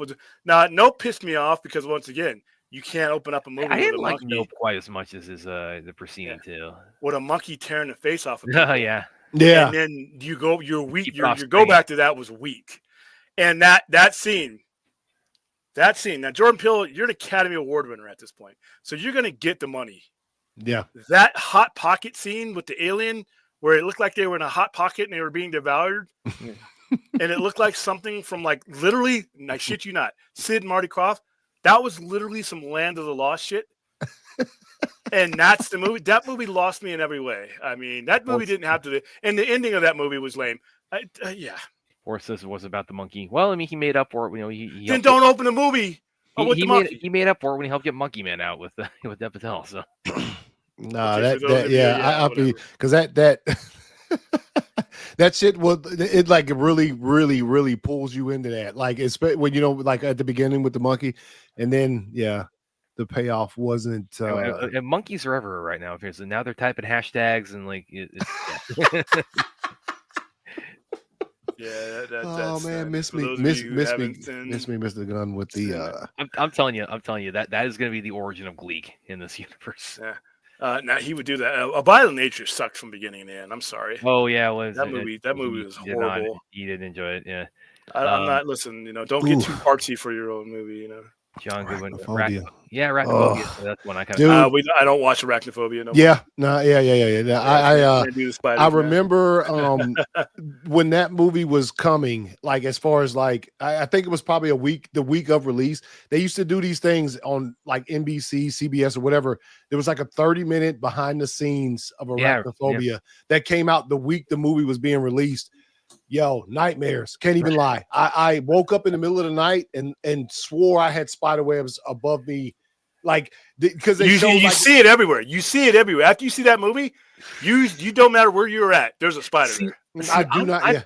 I'm a guy. I don't like. I'm something of an arachnophobe myself. I saw that when I was like probably like 12. I never had for whatever reason. It's like I process arachnophobia pretty well. It was because the behind the scenes they showed, they used a little smoke like and this stuff. Close. Yeah, and they used a little smoke to get them to do whatever they're, I'm talking about that. Yeah, and it that shit traumatized me. I was like, yo, It traumatized me too, man. I've seen that movie once and will never watch it. And they're like the main spider is like the size of a baseball mitt, and yeah, and those spiders that they were taking, they're basically large versions of the Brazilian walking spider, which is a deadly spider. So it doesn't do that to you though. All right, to answer your question real quick, Dark Knight is Franklin Richards connected to Kang? Allegedly, according to Kang, he is a descendant. Nathaniel Richards is a descendant of Reed Richards. So yes, then that would make him a direct descendant of 1,000 years in the future. But yeah, he would be a. And people were asking, well, and this is one thing when Jonathan Majors was playing Kang, and when they were just now, well, how could he be black if he's a descendant of Reed Richards? And I'm like, I slowed myself down to not give the response I wanted to give. And I'm like, well, first of all, we're talking about 1,000 years. There's a lot of us that can get in there in 1,000 years. All right. It only takes one of us to darken things up. I'm not trying to be vulgar, but it only takes one of us getting in there at any given time. And, the timeline's a little bit darker than it was before us. It's just genetics. So yeah, I could have a descendant. 1,000 years, you can probably be white, because they could have. I mean, it's just genetics. They could have married and there'd be no other black people in that timeline, and that guy'd be white as a ghost and be like, "Hey, one of us was in there, get that tree." So that's how that can happen. But yeah, according to Kang, which Nathaniel Richards is his name, and he is a descendant of Reed Richards. It was always a cool thing because Reed Richards, it was always a complex thing to try to fight him because he was somewhere in the timeline, and how did he address that conflict of interest? Because he could literally be affecting his own generation. So that was what the big thing. So let's see. I hope I'm answering all the questions. Daniel Martin, I know you were waiting to get to the did I get enough? Is he still there? Did I get enough of the Fantastic Four for you? I know he was getting mad.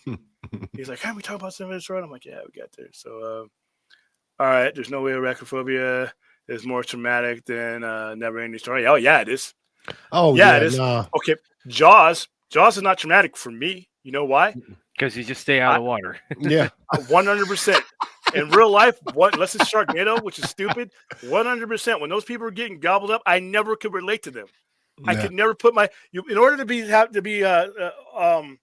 for something to be traumatized, you have to be able to relate to it. I can't relate to going swimming in the ocean. This does not happen. When it's a never ending story, okay, the horse in the mud. What happens at the end of you see him, he's riding a horse. Everything's good. It's like, oh, Yeller came back. Yeah. So I never really was traumatized in that. I was more traumatized by Transformers the movie than I was by Never Ending Story. With spiders are real. They're not crazy batshit ones like that, but they're real enough to be like, looking around every corner. So, I was talking earlier. I was trimming shit this morning, like, and there's pockets in the branches in the trees. Yeah, the spiders. There's the one part in it when Jeff Daniels, when he wakes up in the middle of the night, he sees the room is dark and he thinks he sees a spider on the wall, and he gets the newspaper and he realizes it's like the coat hook that's kind of flipped this way, and he flicks it back, and so just in the like in the night, lighting it with the shadows, like it comes off look like a spider because he's seeing spiders everywhere. Mm-hmm. And like I said, I saw spiders everywhere. I saw spiders. I felt spiders around me when I'm watching the movie, and I'm like, I almost got up. I'm like, okay, this is too much, man. And anyway, they started swarming. And I'm like, dude, there's no way that I'm not sitting in a theater full of spiders. Think about it, man. With sort of when those movies were being made nowadays, who's making those? Nobody. When have you seen anything about another movie about spiders or bees or anything like that? Nobody makes that shit because it's like really fucking creepy. Like to sort of put like the insects out there like that. Oh. Yeah. We don't need them. We don't need them. Remember Ben? Remember the rats? So will there always be Franklin to create a new universe or whatever? Much philosophy and stability in that curiosity box. How many ways can a new universe be created in MCU? A lot. I mean, when Heroes Are Born happened, at the end of Heroes Are Born, it turned out that Franklin had created a world to save everybody from Onslaught. So the Rob Liefeld and Jim Lee, when they came back and they took over Marvel for a couple of months from Image, and that's when comics were really desperate. That was a Hail Mary. It was because Franklin Richards had connected with the sleeping celestial, and they created a universe. So yeah, Franklin Richards has created. He can do it that way. He's got a couple of different ways to do it, but that doesn't mean that Matt Shakeman is going to use any of those. But Franklin Richards, as his powers, he can create a universe. He bought after the Celestials had attacked Galactus. He brings Galactus back as his herald, and when the Celestials see him, they're scared of him. At full power, the Celestials are terrified of Franklin Richards. So he's got that kind of power. So and plus we haven't seen the Celestials. That's another thing that might be in this movie. The Celestials might be in this movie because they themselves, their existence. If there's too many of them, they can collapse the universe all on their own. That's why Galactus, he takes the cosmic eggs and destroys them. It's like birth control. He doesn't want them, if there's too many of them, they consume so much energy that they can literally cause the universe to collapse. That's how powerful those Celestials are. Eight-legged freaks. Yeah, those are so big though. Those are huge. Yeah. The only spider. Oh, daddy long legs. Yeah, they can eat. They can eat. They can eat. They can eat them. They can eat all. They can drag it. They're pretty strong. Yeah. So yeah. Nathaniel Richards is technically related to the entire Franklin run, the matriarch of that run. So let's see. Fourth is trolling when it comes to Sinners. I don't know. Sinners should be nominated. Yeah, Blank Man is. Oh, gee, whatever happened? Did that end Robert Townsend's career? It might have been. I mean, it didn't end Damon Wayne's career. Yeah, But he's hilarious. It's like, I want to speak to the commissioner. Duh, I'm a crime fighter. See? I don't have a name yet, but I'm Meteor Man. Yeah, Brother Man. See, that's what I mean, and that's the thing about you guys laugh at Ace Ventura, ha, funny. It's fucking stupid. You guys laugh at Nature Calls, ha, very very funny. It's fucking stupid. You guys laugh at Dumb and Dumber, ha, it's even fucking dumber than the name and titles. I don't see it that way. You guys get a comedy breeze out of it. These are the dumbest movies. I feel like I'm devolving into a fucking ape when I watch them. But here's the thing. That aside, and I've always made this design, and if Jim Carrey's okay with it, I think the stuff that he did kept him from the more dramatic roles that could have put him on a Robin Williams scale, in a Robin Williams way. And if he's okay with that, then I'm okay with it. But I just don't get the sense that somebody would be satisfied with being typecasted, even if you made a lot of money. There's a lot of things you can do to make a lot of money. Yeah, if you're an artist, you do art. And I would love to. I know I'll probably never run into him. I won't run into him and ask him a legitimate question. Do you think that these roles stopped you from getting more things like Eternal Sunshine of the Spotless Mind or Truman Show or things like that? And I'm going to ask the second part of that question. Do you think, because in 2004, he put on the best performance of his career. He should have been nominated for an Academy Award for Eternal Sunshine. Yeah. That should have been nominated. I don't know if he would have won, but he should have been nominated. And I can't help to think that when his name comes up in these discussions, people go back to the rhinoceros head out of his ass type of thing, and it kills that vibe. They don't put him in the category of somebody like a Joaquin Phoenix or anybody that. They put him in the buffoonery category, and that's not fair, because Robin Williams just made a decision sooner in his career to go from the whole body humor thing, and look how he happened. You watch, great. Popeye is funny as hell. That's his first movie, but by the time he was 8 years into his career, he was doing Good Morning Vietnam.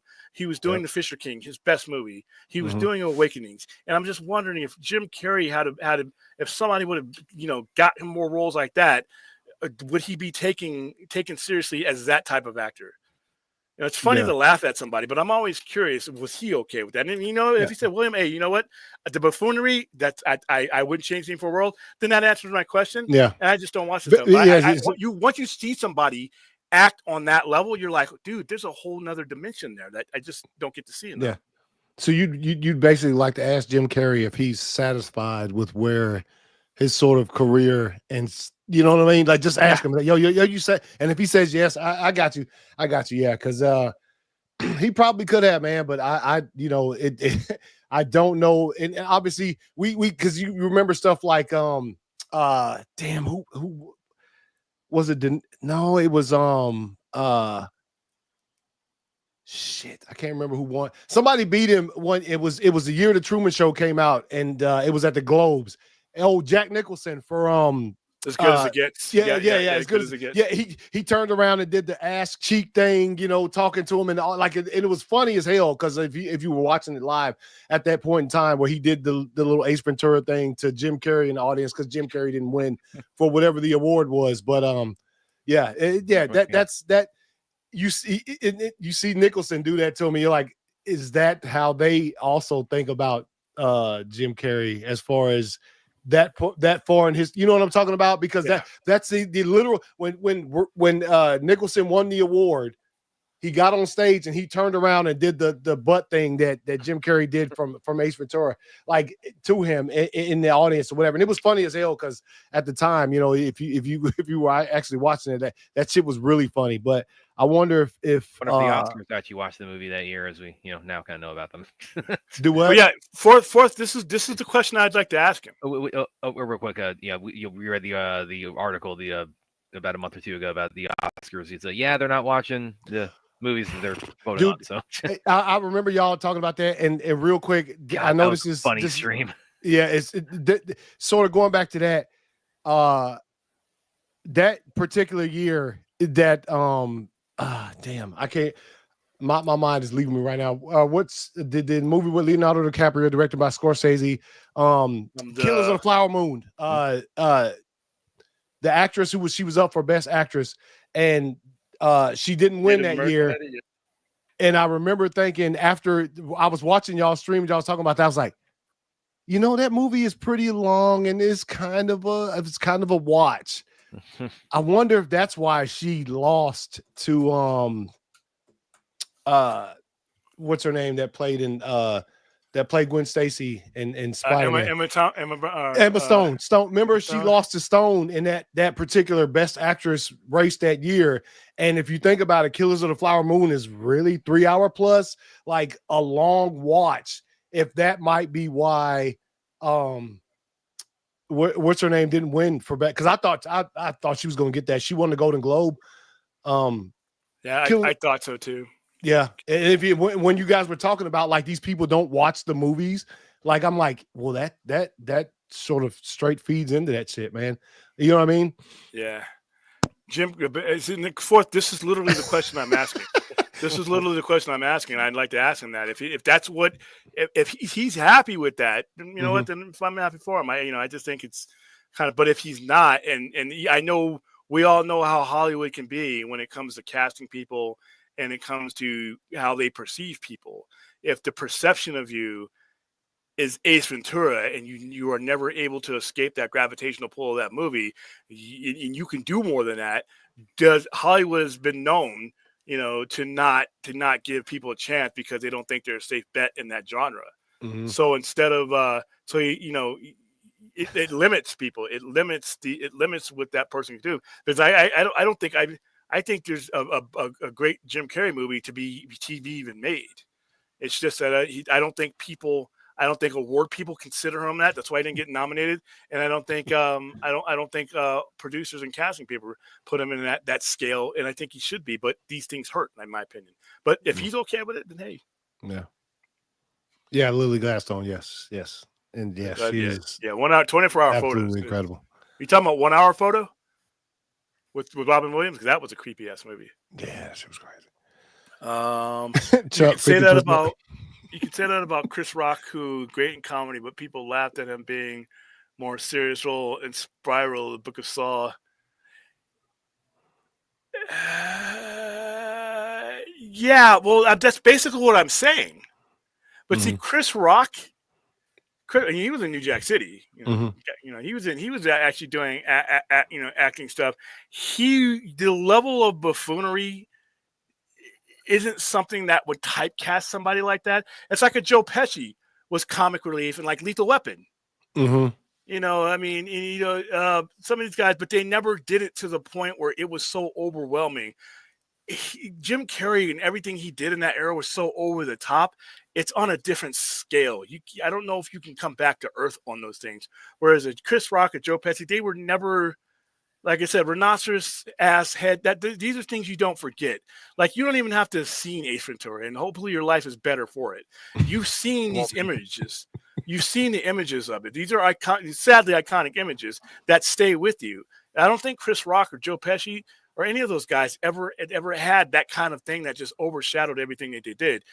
Jim Carrey did. But like I said, if I had never seen Eternal Sunshine of the Spotless Mind or Truman Show or Number 23, I'd be like, you know what? That's all that guy can do. But when you see these things, you're like, holy shit. Yeah. Dude, I was aggravated. I was overseas when I saw the nomination. I thought for sure he was going to at least get nominated. And I thought for sure Kate Winslet was going to win because she won for The Reader. Eternal Sunshine is her best movie. It is by far, not even close, the best performance that woman's ever done. and she lost $1 million baby, which was Hilary Swank was good in that. Mhm. Kate Winslet was great in that other movie, and then they Yeah. would give it to her for the reader as a here's a consolation prize, here's your Oscar. Years Mhm. later, even though we didn't kind of did you dirty. It's kind of like Whoopi Goldberg. Whoopi Goldberg had no fucking business winning for Ghost. What in the hell? I thought that was a joke. I thought that was a Saturday. Yo, who- SNL had got on the show, and it was a skit. Who was who was yeah, you're talking about From the Color Purple, so like sort of that Yeah. that They did a delay. constellation, Hey, if you come back in 7 years, wink, yeah. Who Same thing else? with Robin Williams. Who else was up that year when she won for Ghost? Who? Oh, let's see. Yeah, could they offhand. I can tell you in a couple of minutes. Sir, 'cause we Demi looked didn't this up. get nominated, did she, for her role in Ghost? Nah, and okay, she okay. shouldn't have. Yeah. No, I was just. She should have won for this year, though. She should have won for. Oh, She was better in substance than Mikey. oh, what's her dude, face Revolutionary Road, dude. I watched that movie and I literally was thinking to myself, "Yo, the director is like her husband," and I'm like, "You watching these two people?" What was her husband? Yeah, Sam Mendes. She got. Yeah. But her and Leonardo DiCaprio, some of them arguments, bro. I was like, "Is this for real?" Them two in that movie really put on a show, in that one for sure. Yeah, Ghost. She won for Ghost, and I'm like, I remember watching it because this is when I was still watching, and I hadn't been disenchanted by the Oscars and complete bullshit. Okay, so 63rd Academy Award. She won for Best Supporting Actor.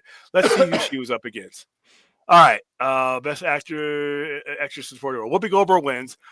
Okay, I remember this now. This was horseshit, straight from the horse's ass. All right. She beat out Annette Bening for Grifters. That was bullshit. She beat out LeBron Bracco for Goodfellas. That was bullshit. Yeah. She beat out Diane Ladd for Wild at Heart, which was bullshit. She beat out Mary McDonald for Dances with Wolves, which I could give two fucks about because that movie was long and it was boring. This was a year that kind of blew me away because Jeremy Irons won for Best Actor. He beat out Kevin Costner in Dances with Wolves. Okay, this shouldn't have happened. Awakenings, you guys have to watch Awakenings. Yeah. If you're a Robert De Niro fan or a Robin Williams fan, Yeah. you must watch this movie. He beat Jeremy Irons in Reversal of Fortune was great, but Robert De Niro in Awakenings was the best actor. Gerard Depardieu, Cyril de Bergerac, Richard Harris for The Field. Okay, but no, it should have been Robert De Niro. All right, best directing. Kevin Costner for Dances with Wolves. I don't know what the fuck for. Francis Ford Coppola should have won for. Actually, no. Francis Ford Coppola was up for The Godfather 3. Martin Scorsese should have won for Goodfellas. Goodfellas, and he got beat out by Dances with Wolves. Which, like I said, I would rather have the Wolves rip out my sack than watch that again. That was a boring. And it was like 3 hours long. All right, best actress. And there's a Costner cut, by the way. No, there's a 4-hour version that released the Costner. Well, it has been released the Costner cut. All right. This one they got right. Kathy Bates won for Misery. That was a great one. Mhm. She beat out Angelica Houston for Grifters, which was a great performance. Julia Roberts lost out for Pretty Woman. Meryl Streep, Postcard from the Edge, and Joanne Woodward, who had already won. In fact, everybody on this list that she beat either had won an Academy Award or would go on to win one. So that was a tough category. Like I said, best movie was Dances with Wolves, which is complete horseshit. Goodfellas should have won. Awakenings was better than that. Grifters was better than that. Reverse of Fortune was boring, but it's that kind of movie. So the 1990 Academy Awards was that was when my loyalty to it was like, okay, maybe on Monday nights, because it was on Monday nights, and maybe Monday nights we just need to watch something else because this is starting to piss me off because that was a bad year. And like I said, in 1985, she was up for it, and she should have won for A Color Purple. Yeah, should have won for A Color Purple, and they didn't give it to her. But just like Robert Downey Jr., but see, Robert Downey Jr. lost to Heath Ledger in an all-time performance. He had no chance. He put out his best performance, but at least he won it for a movie he was really fucking good in. Oh, and he won it for Oppenheimer. Yeah. They didn't come back and give it to him for Doolittle or some stupid shit like that. He actually got it for a movie that there was no way he wasn't winning the award for. All right. So I think I've answered all the. Has anybody? Robert De Niro. I think Joe Pesci. Neither one of these people are passed away. So no, don't do that. Knock on wood. Both Robert De Niro and Joe Pesci are both still alive. Don't be doing man. that. Hey, yeah, chill. Yeah, that was good before it got crazy. So, all right. We only had the two things on the thumbnail: Comic-Con, and by the way, you guys have failed Brad. That's all I can say. You guys have failed Brad. I mean, so Brad just shook his head in disgust. Yeah, man. we're not getting greatest toilet scene that has ever or will ever be filmed. one of the absolute tragedies of a movie. Is that William did not. That's one of the tragedies. Oh, he said Ray Liotta. That's what he's talking about. Ray Liotta. Ray Liotta did pass away. Yeah. He passed away too young. Yeah, he was what, like only 64 or something. No, we're not doing. No, he wasn't even in his 60s. He was in his late 50s. Man, he wasn't that old. No, I don't think we're doing an open paddle tonight. Brad didn't chip in. He wasn't a true believer. Oh man, Ray Liotta, man, that dude. You know, the scene in damn it, I don't know why my mind's leaving me. The Starling movie, not Silence of the Lambs, but was it Red Dragon? Hannibal. Yeah, Hannibal. Hannibal cooks his brain, pieces of his brain. That was a bit much. And that movie's really violent because remember, you don't get to see you at the end when he escapes from Tennessee, you get to see Hannibal Lecter cut people up. And Hannibal, he disembowels a guy and then he drops him down and his entrails just drop from his body. They show that shit, dude. And then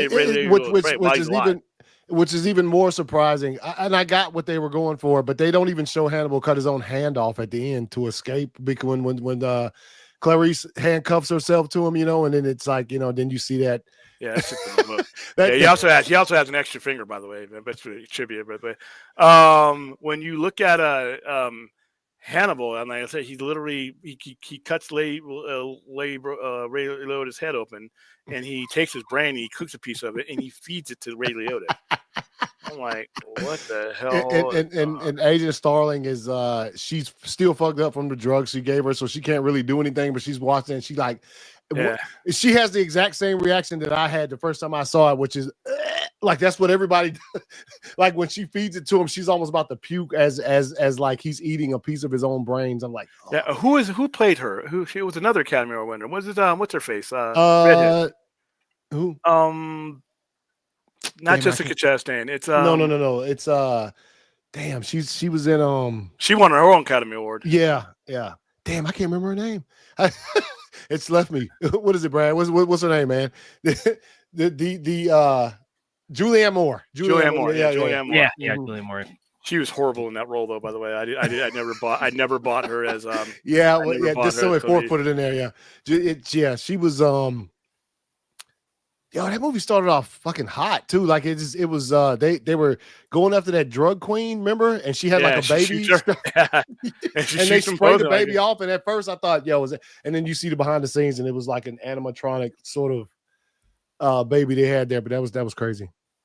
Goonies. Yeah, like I said, that movie had some cool stuff in it, but once again, they were just trying to make money off of Hannibal Lecter, and they even remade Red Dragon, which was not a good movie, not because it was a poor quality movie. Once you see Manhunter, you don't do Red Dragon. All right. Yeah. Whoever made that decision said, you know, I do like Red Dragon, but yes, Manhunter is the Red Dragon he says better than Hannibal. You know what? I haven't had to bring this out tonight. That is the wrong answer, Dark Knight. In no way, shape, or form is Red Dragon better. Dude, the Graham figures it out scene is one of the best scenes in movie history. That scene where he's sitting in front of the two TVs and he's watching the home videos. Oh yeah, and he starts to figure it out. You know what? I can't remember. I know it's been probably a month or so since y'all talked about this last, but you put the link to that, and I hadn't seen it in such a long fucking time, and I watched it, and I was like, yo, I memorized it, dude. I recite it. They do a decent job of trying to recreate that in Red Dragon, but it's not the same. Here's why. And I said, if they're going to put a movie class together somewhere, that scene buildup has to do it. It starts out with Graham looking at these thing after an intense moment with Dennis Farina's character. Mhm. And he starts talking to himself and rewinding. And VHS, you had to be there. Yeah. So there's no music when the scene starts off, right? So he starts talking to himself. Doggy doesn't have a collar, but you know it's Lee's dog, and the Jacoby cat. And then he just keeps repeating to himself as that Doggy doesn't have a collar, but you know it's Lee's dog and the Jacoby cat. And you know you need a bolt cutter and every other thing, because everything with you is seeing. Your dream works by seeing. You've seen these, you know about the lock because you knew about the lock because of the glass cutter. You know about all that stuff. And as that scene, as he's putting all this all together, it's building up. And what's happening during that scene is the music is getting louder. That's the Michael Mann. He knew how to use music on TV and a show. And by the time that the scene's over and you figure it out, he's like, because everything with you is seeing, you know, watching people, and you've seen these films, haven't you, my man? And then it reaches a height, and then he gets up and he goes and faces outside while he's telling Dennis Farina's character, call the guard at the doors room. I do it. It's like there's films, okay, and he starts to put all this together. And the coolest thing about it is Dennis Farina's character, his boss, he's watching the brilliance. He's like, this is why I brought this guy in. And the way that they do that scene in that movie is you cannot touch it. And 4 years later, however long later, or actually, you know, years later, they tried to do it. Anthony Hopkins does his thing for Hannibal Lecter, but Brian Cox, when he's like, when one does as God does it enough times, one is as God is. When Anthony Hopkins repeated that, it just didn't have the thing. He gave you a serial killer movie with really no blood, all that white.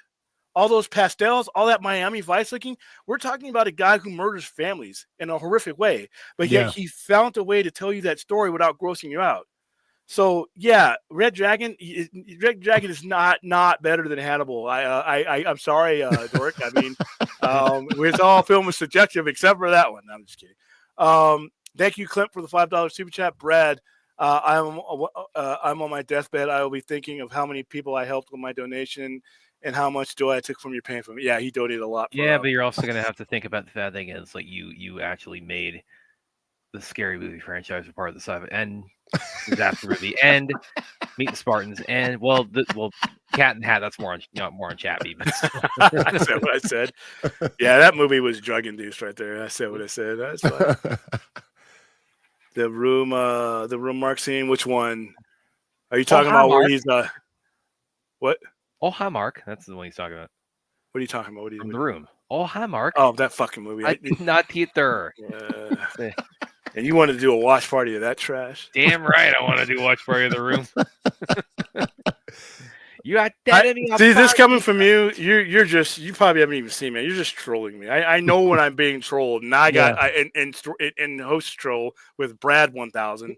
Basically taking after you and fucking up my streams. So yeah, I got to do that there. That's why. No, Manhunter's an awesome film. Like, hold on. Yeah. For those of you who are going to watch this in the future, I can't have you rely on some of the knuckleheadery around me here. I want you to be able to click on this scene. I won't play it because I don't want to get bratted. Which for those of you who don't know what bratted means, that means demonetized or kicked off of the air. So yeah, the scene is called okay, here it is. It's 4 minutes and two minutes long. I know I would get copyrighted if I played this, but you guys need to watch this scene. It is I put it up there with those Godfather scenes as far as its pivotal point in the movie, the way music is used in this, in God of Vita. I mean, this movie is revolutionary. And Miami Vice, you know what? Everything I like about Miami Vice is in here. That's another film class. He changed television making when Miami Vice came out. So here's that right there. So you guys need to watch it. Yeah, that's great. Manhunter was like cheap Miami Vice episode. Every episode, Miami Vice was one of the most expensive shows in history to make. Seriously, I mean, especially, I'm talking even by 1980 standards. So yeah. All right, guys, that's where we're gonna wrap it up. I'd like to thank Musclebound Anthony for showing up and not wearing a really tight shirt to show me up. Appreciate y'all for having me, man. That was cool. there was too many Georgians on this stream, but I couldn't do anything about that. Brad's sort of a Georgian. He's more Mayberry. Were you born there? You were born in Georgia? Yeah, I was born in Savannah. Yeah, no accent. See, this is Well, I what moved around. yeah, that doesn't mean shit. You know, I know people who've been like 5 years old. They leave like Mississippi, and they're always Mississippi. You know, this is what a Georgian sounds like. There you go. What's that? Like that. There you go. You did it. All right. That's what I like. Fourth, relax. Yeah, this is. You want to know why we don't do open panels? This is what we open the panel to. Trust me, it can go. It can't go right. Okay. He's he's been talking with me about. I'm super excited about that. I'm getting the Galactus popcorn bucket, and I think Rhea's head is small enough. I'm going to try to put it on her. No, she's a good sport. Yeah, I'm pretty sure when after this weekend, when you get done with the Comic-Con and stuff, and you've seen the movie, I'm sure whenever you decide to have sort of a spoiler talk about Fantastic Four, man, count me in. I'm sure I want to jump on it. As long as it's like Friday, Saturday night. Yeah, Friday. It'll be Friday. I'll be giving a spoiler review probably the night I get back from Comic-Con. Actually, no, that's going to be 11 o'clock. So I might do it. So that's like that a week or two. Yeah, in fact, you know what? I might do that Saturday night. I might, because we're going to do a stream. A lot of my streaming is going to be live. By the way, guys, this stream is winding down. And Brad has been left in the dust. And like I said, we should have done a movie that made Brad suffer. We would have reached our goal, but we didn't. Again, we guys, convinced you deprived the Cypher Center of the legacy of including the greatest toilet scene of all time. I mean, you guys want me eating Spam straight out of the can. That's what I'm getting from you guys. You guys want me. Well, you brought it on yourself by. Well, no, I chose the wrong movie. If I'd have chose a movie where you suffered, I'm going to be eating cat food and not even a whole can. It's just going to be what I can get. Well, cat food is about there's not going to be any caffeine. I'm going to be reporting 24 hours, a day. Eating cat food is about 50,000 steps up from watching Scary Movie. Yeah, so I'm not going to have any caffeine, so I'm going to look like shit. But I'm going to be doing this for you. I'm not going to be able to get to all the cool places and sit behind all the cool places. But mainly, I'm not going to be able to decrease the seconds I have left on this earth by eating things like this because I just won't be able to do it. So I'm going to be eating ramen out of the bag with no water because they charge for water in San Diego. So yeah, it's just gonna be but I'm okay. I mean, I'm pretty sure when I'm in the middle of Ace Ventura and Nature Calls, I'm going to be sort of relieved. I'll be disappointed we didn't reach our goal, but my body and mind will be like, wow, you didn't put us through that. That might almost be worth it. But hey. So yeah, we're winding it down. I'll leave the link up in this the thing. I posted it today on the community page, and everybody. Well, I'm not right now. I'm not even going to be able to afford the spoon. I mean, I might get the spoon, but no food. So what are we doing here?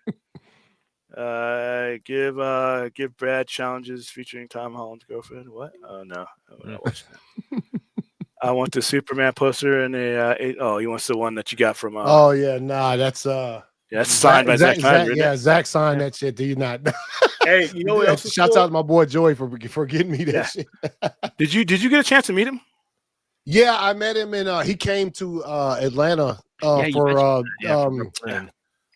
Gods show. The Gods, Twilight of the Gods. He came. Yeah, I took a couple pictures. He signed. I had that one shirt where it combined his 3 movies. The zombie where it's got like sort of like BBS and Watchmen and. Shit, hold on. Let me grab it right quick. Here's the thing, though, because we got 2 out of the 3 people on here are Georgians, right? 2 out of the 3 people on this panel have met Zack Snyder in person. What's up? 2 out of the 3 people on this panel have met Zack Snyder in person. And one out of 3 people have had multiple features written. They've written, retweeted, and shared on social media by Zack Snyder. But you met Zack Snyder, right, ACS? Yeah. In person, like in human, not on the screen, not in person, right? Yeah. Okay. So have I. But I've been retweeted by him. It's like I've had stuff. So you and me, I've also speaking a language that Brad can't understand now. Brad can't. We can't talk literally bad to an about me and extent. Brad Lund. Literally to an extent, my income actually has been improved by You Zack know, Snyder as well. That's beautiful. But yeah, I mean, you weren't out in his presence. That's your own fault too. Because But you didn't. Well, yeah, I mean, you ain't gotten any, anything in your bank account from him just sharing something you wrote. So that's right. I'd rather met. Also, yeah, when I met him, I also met Scott. Scott met me there. That's the first time I met Scott in person. Because Scott lives in the South. Yeah. He lives in Alabama. Right. Hey, so yeah, how did Brad? You live in Georgia. He came down for Twilight of the Gods, and you were streaming with me, I think, because we watched. Right? How did you not make it to Georgia to meet Zach? Because I got other shit going on. ACS has weights to lift. ACS has mirrors to stand in front of. Right? Anthony has women to steal just for the hell of it, because I know he's married, but he just that whole look at this body. I could steal your girlfriend and your wife, but I'm not going to. That Anthony's day is full, but Anthony went. ACS went. So yeah. Whatever. All right. Well. All right. One last rewind of this in. Let's see. We're gonna refresh it for one last time. Drum roll. We have raised exactly how much you guys think we raised so far on the stream. Drum roll. Absolutely nothing. So there you go. Hey, Brad. I blame this on Brad. Like I said. He said the song. Why we don't do it. All right, guys. We'll see you this afternoon, 2 p.m. I think is what I'm going to be doing. This dreadful, awful movie, and then we'll do our all right. Yeah, you'll see the reason why Jim Carrey doesn't get work or good work. Why his house he'll just be doing Sonic for the rest of his life, but that's fine. We'll do that, and then we'll do our weekend wrap up tomorrow night. I don't foresee any news breaking, but if it does, then we'll put it in the thumbnail. Otherwise, it'll be the generic one. No, there's not going to be an open panel night. You guys reassure and reaffirm my decision to maybe never do those again every time I hit start stream. So have a good night, or have a good morning now, because it is now Sunday. It's 1:00 in the morning. It's showing on too long. I bring Brad. All right, we'll talk to you tomorrow. See you guys.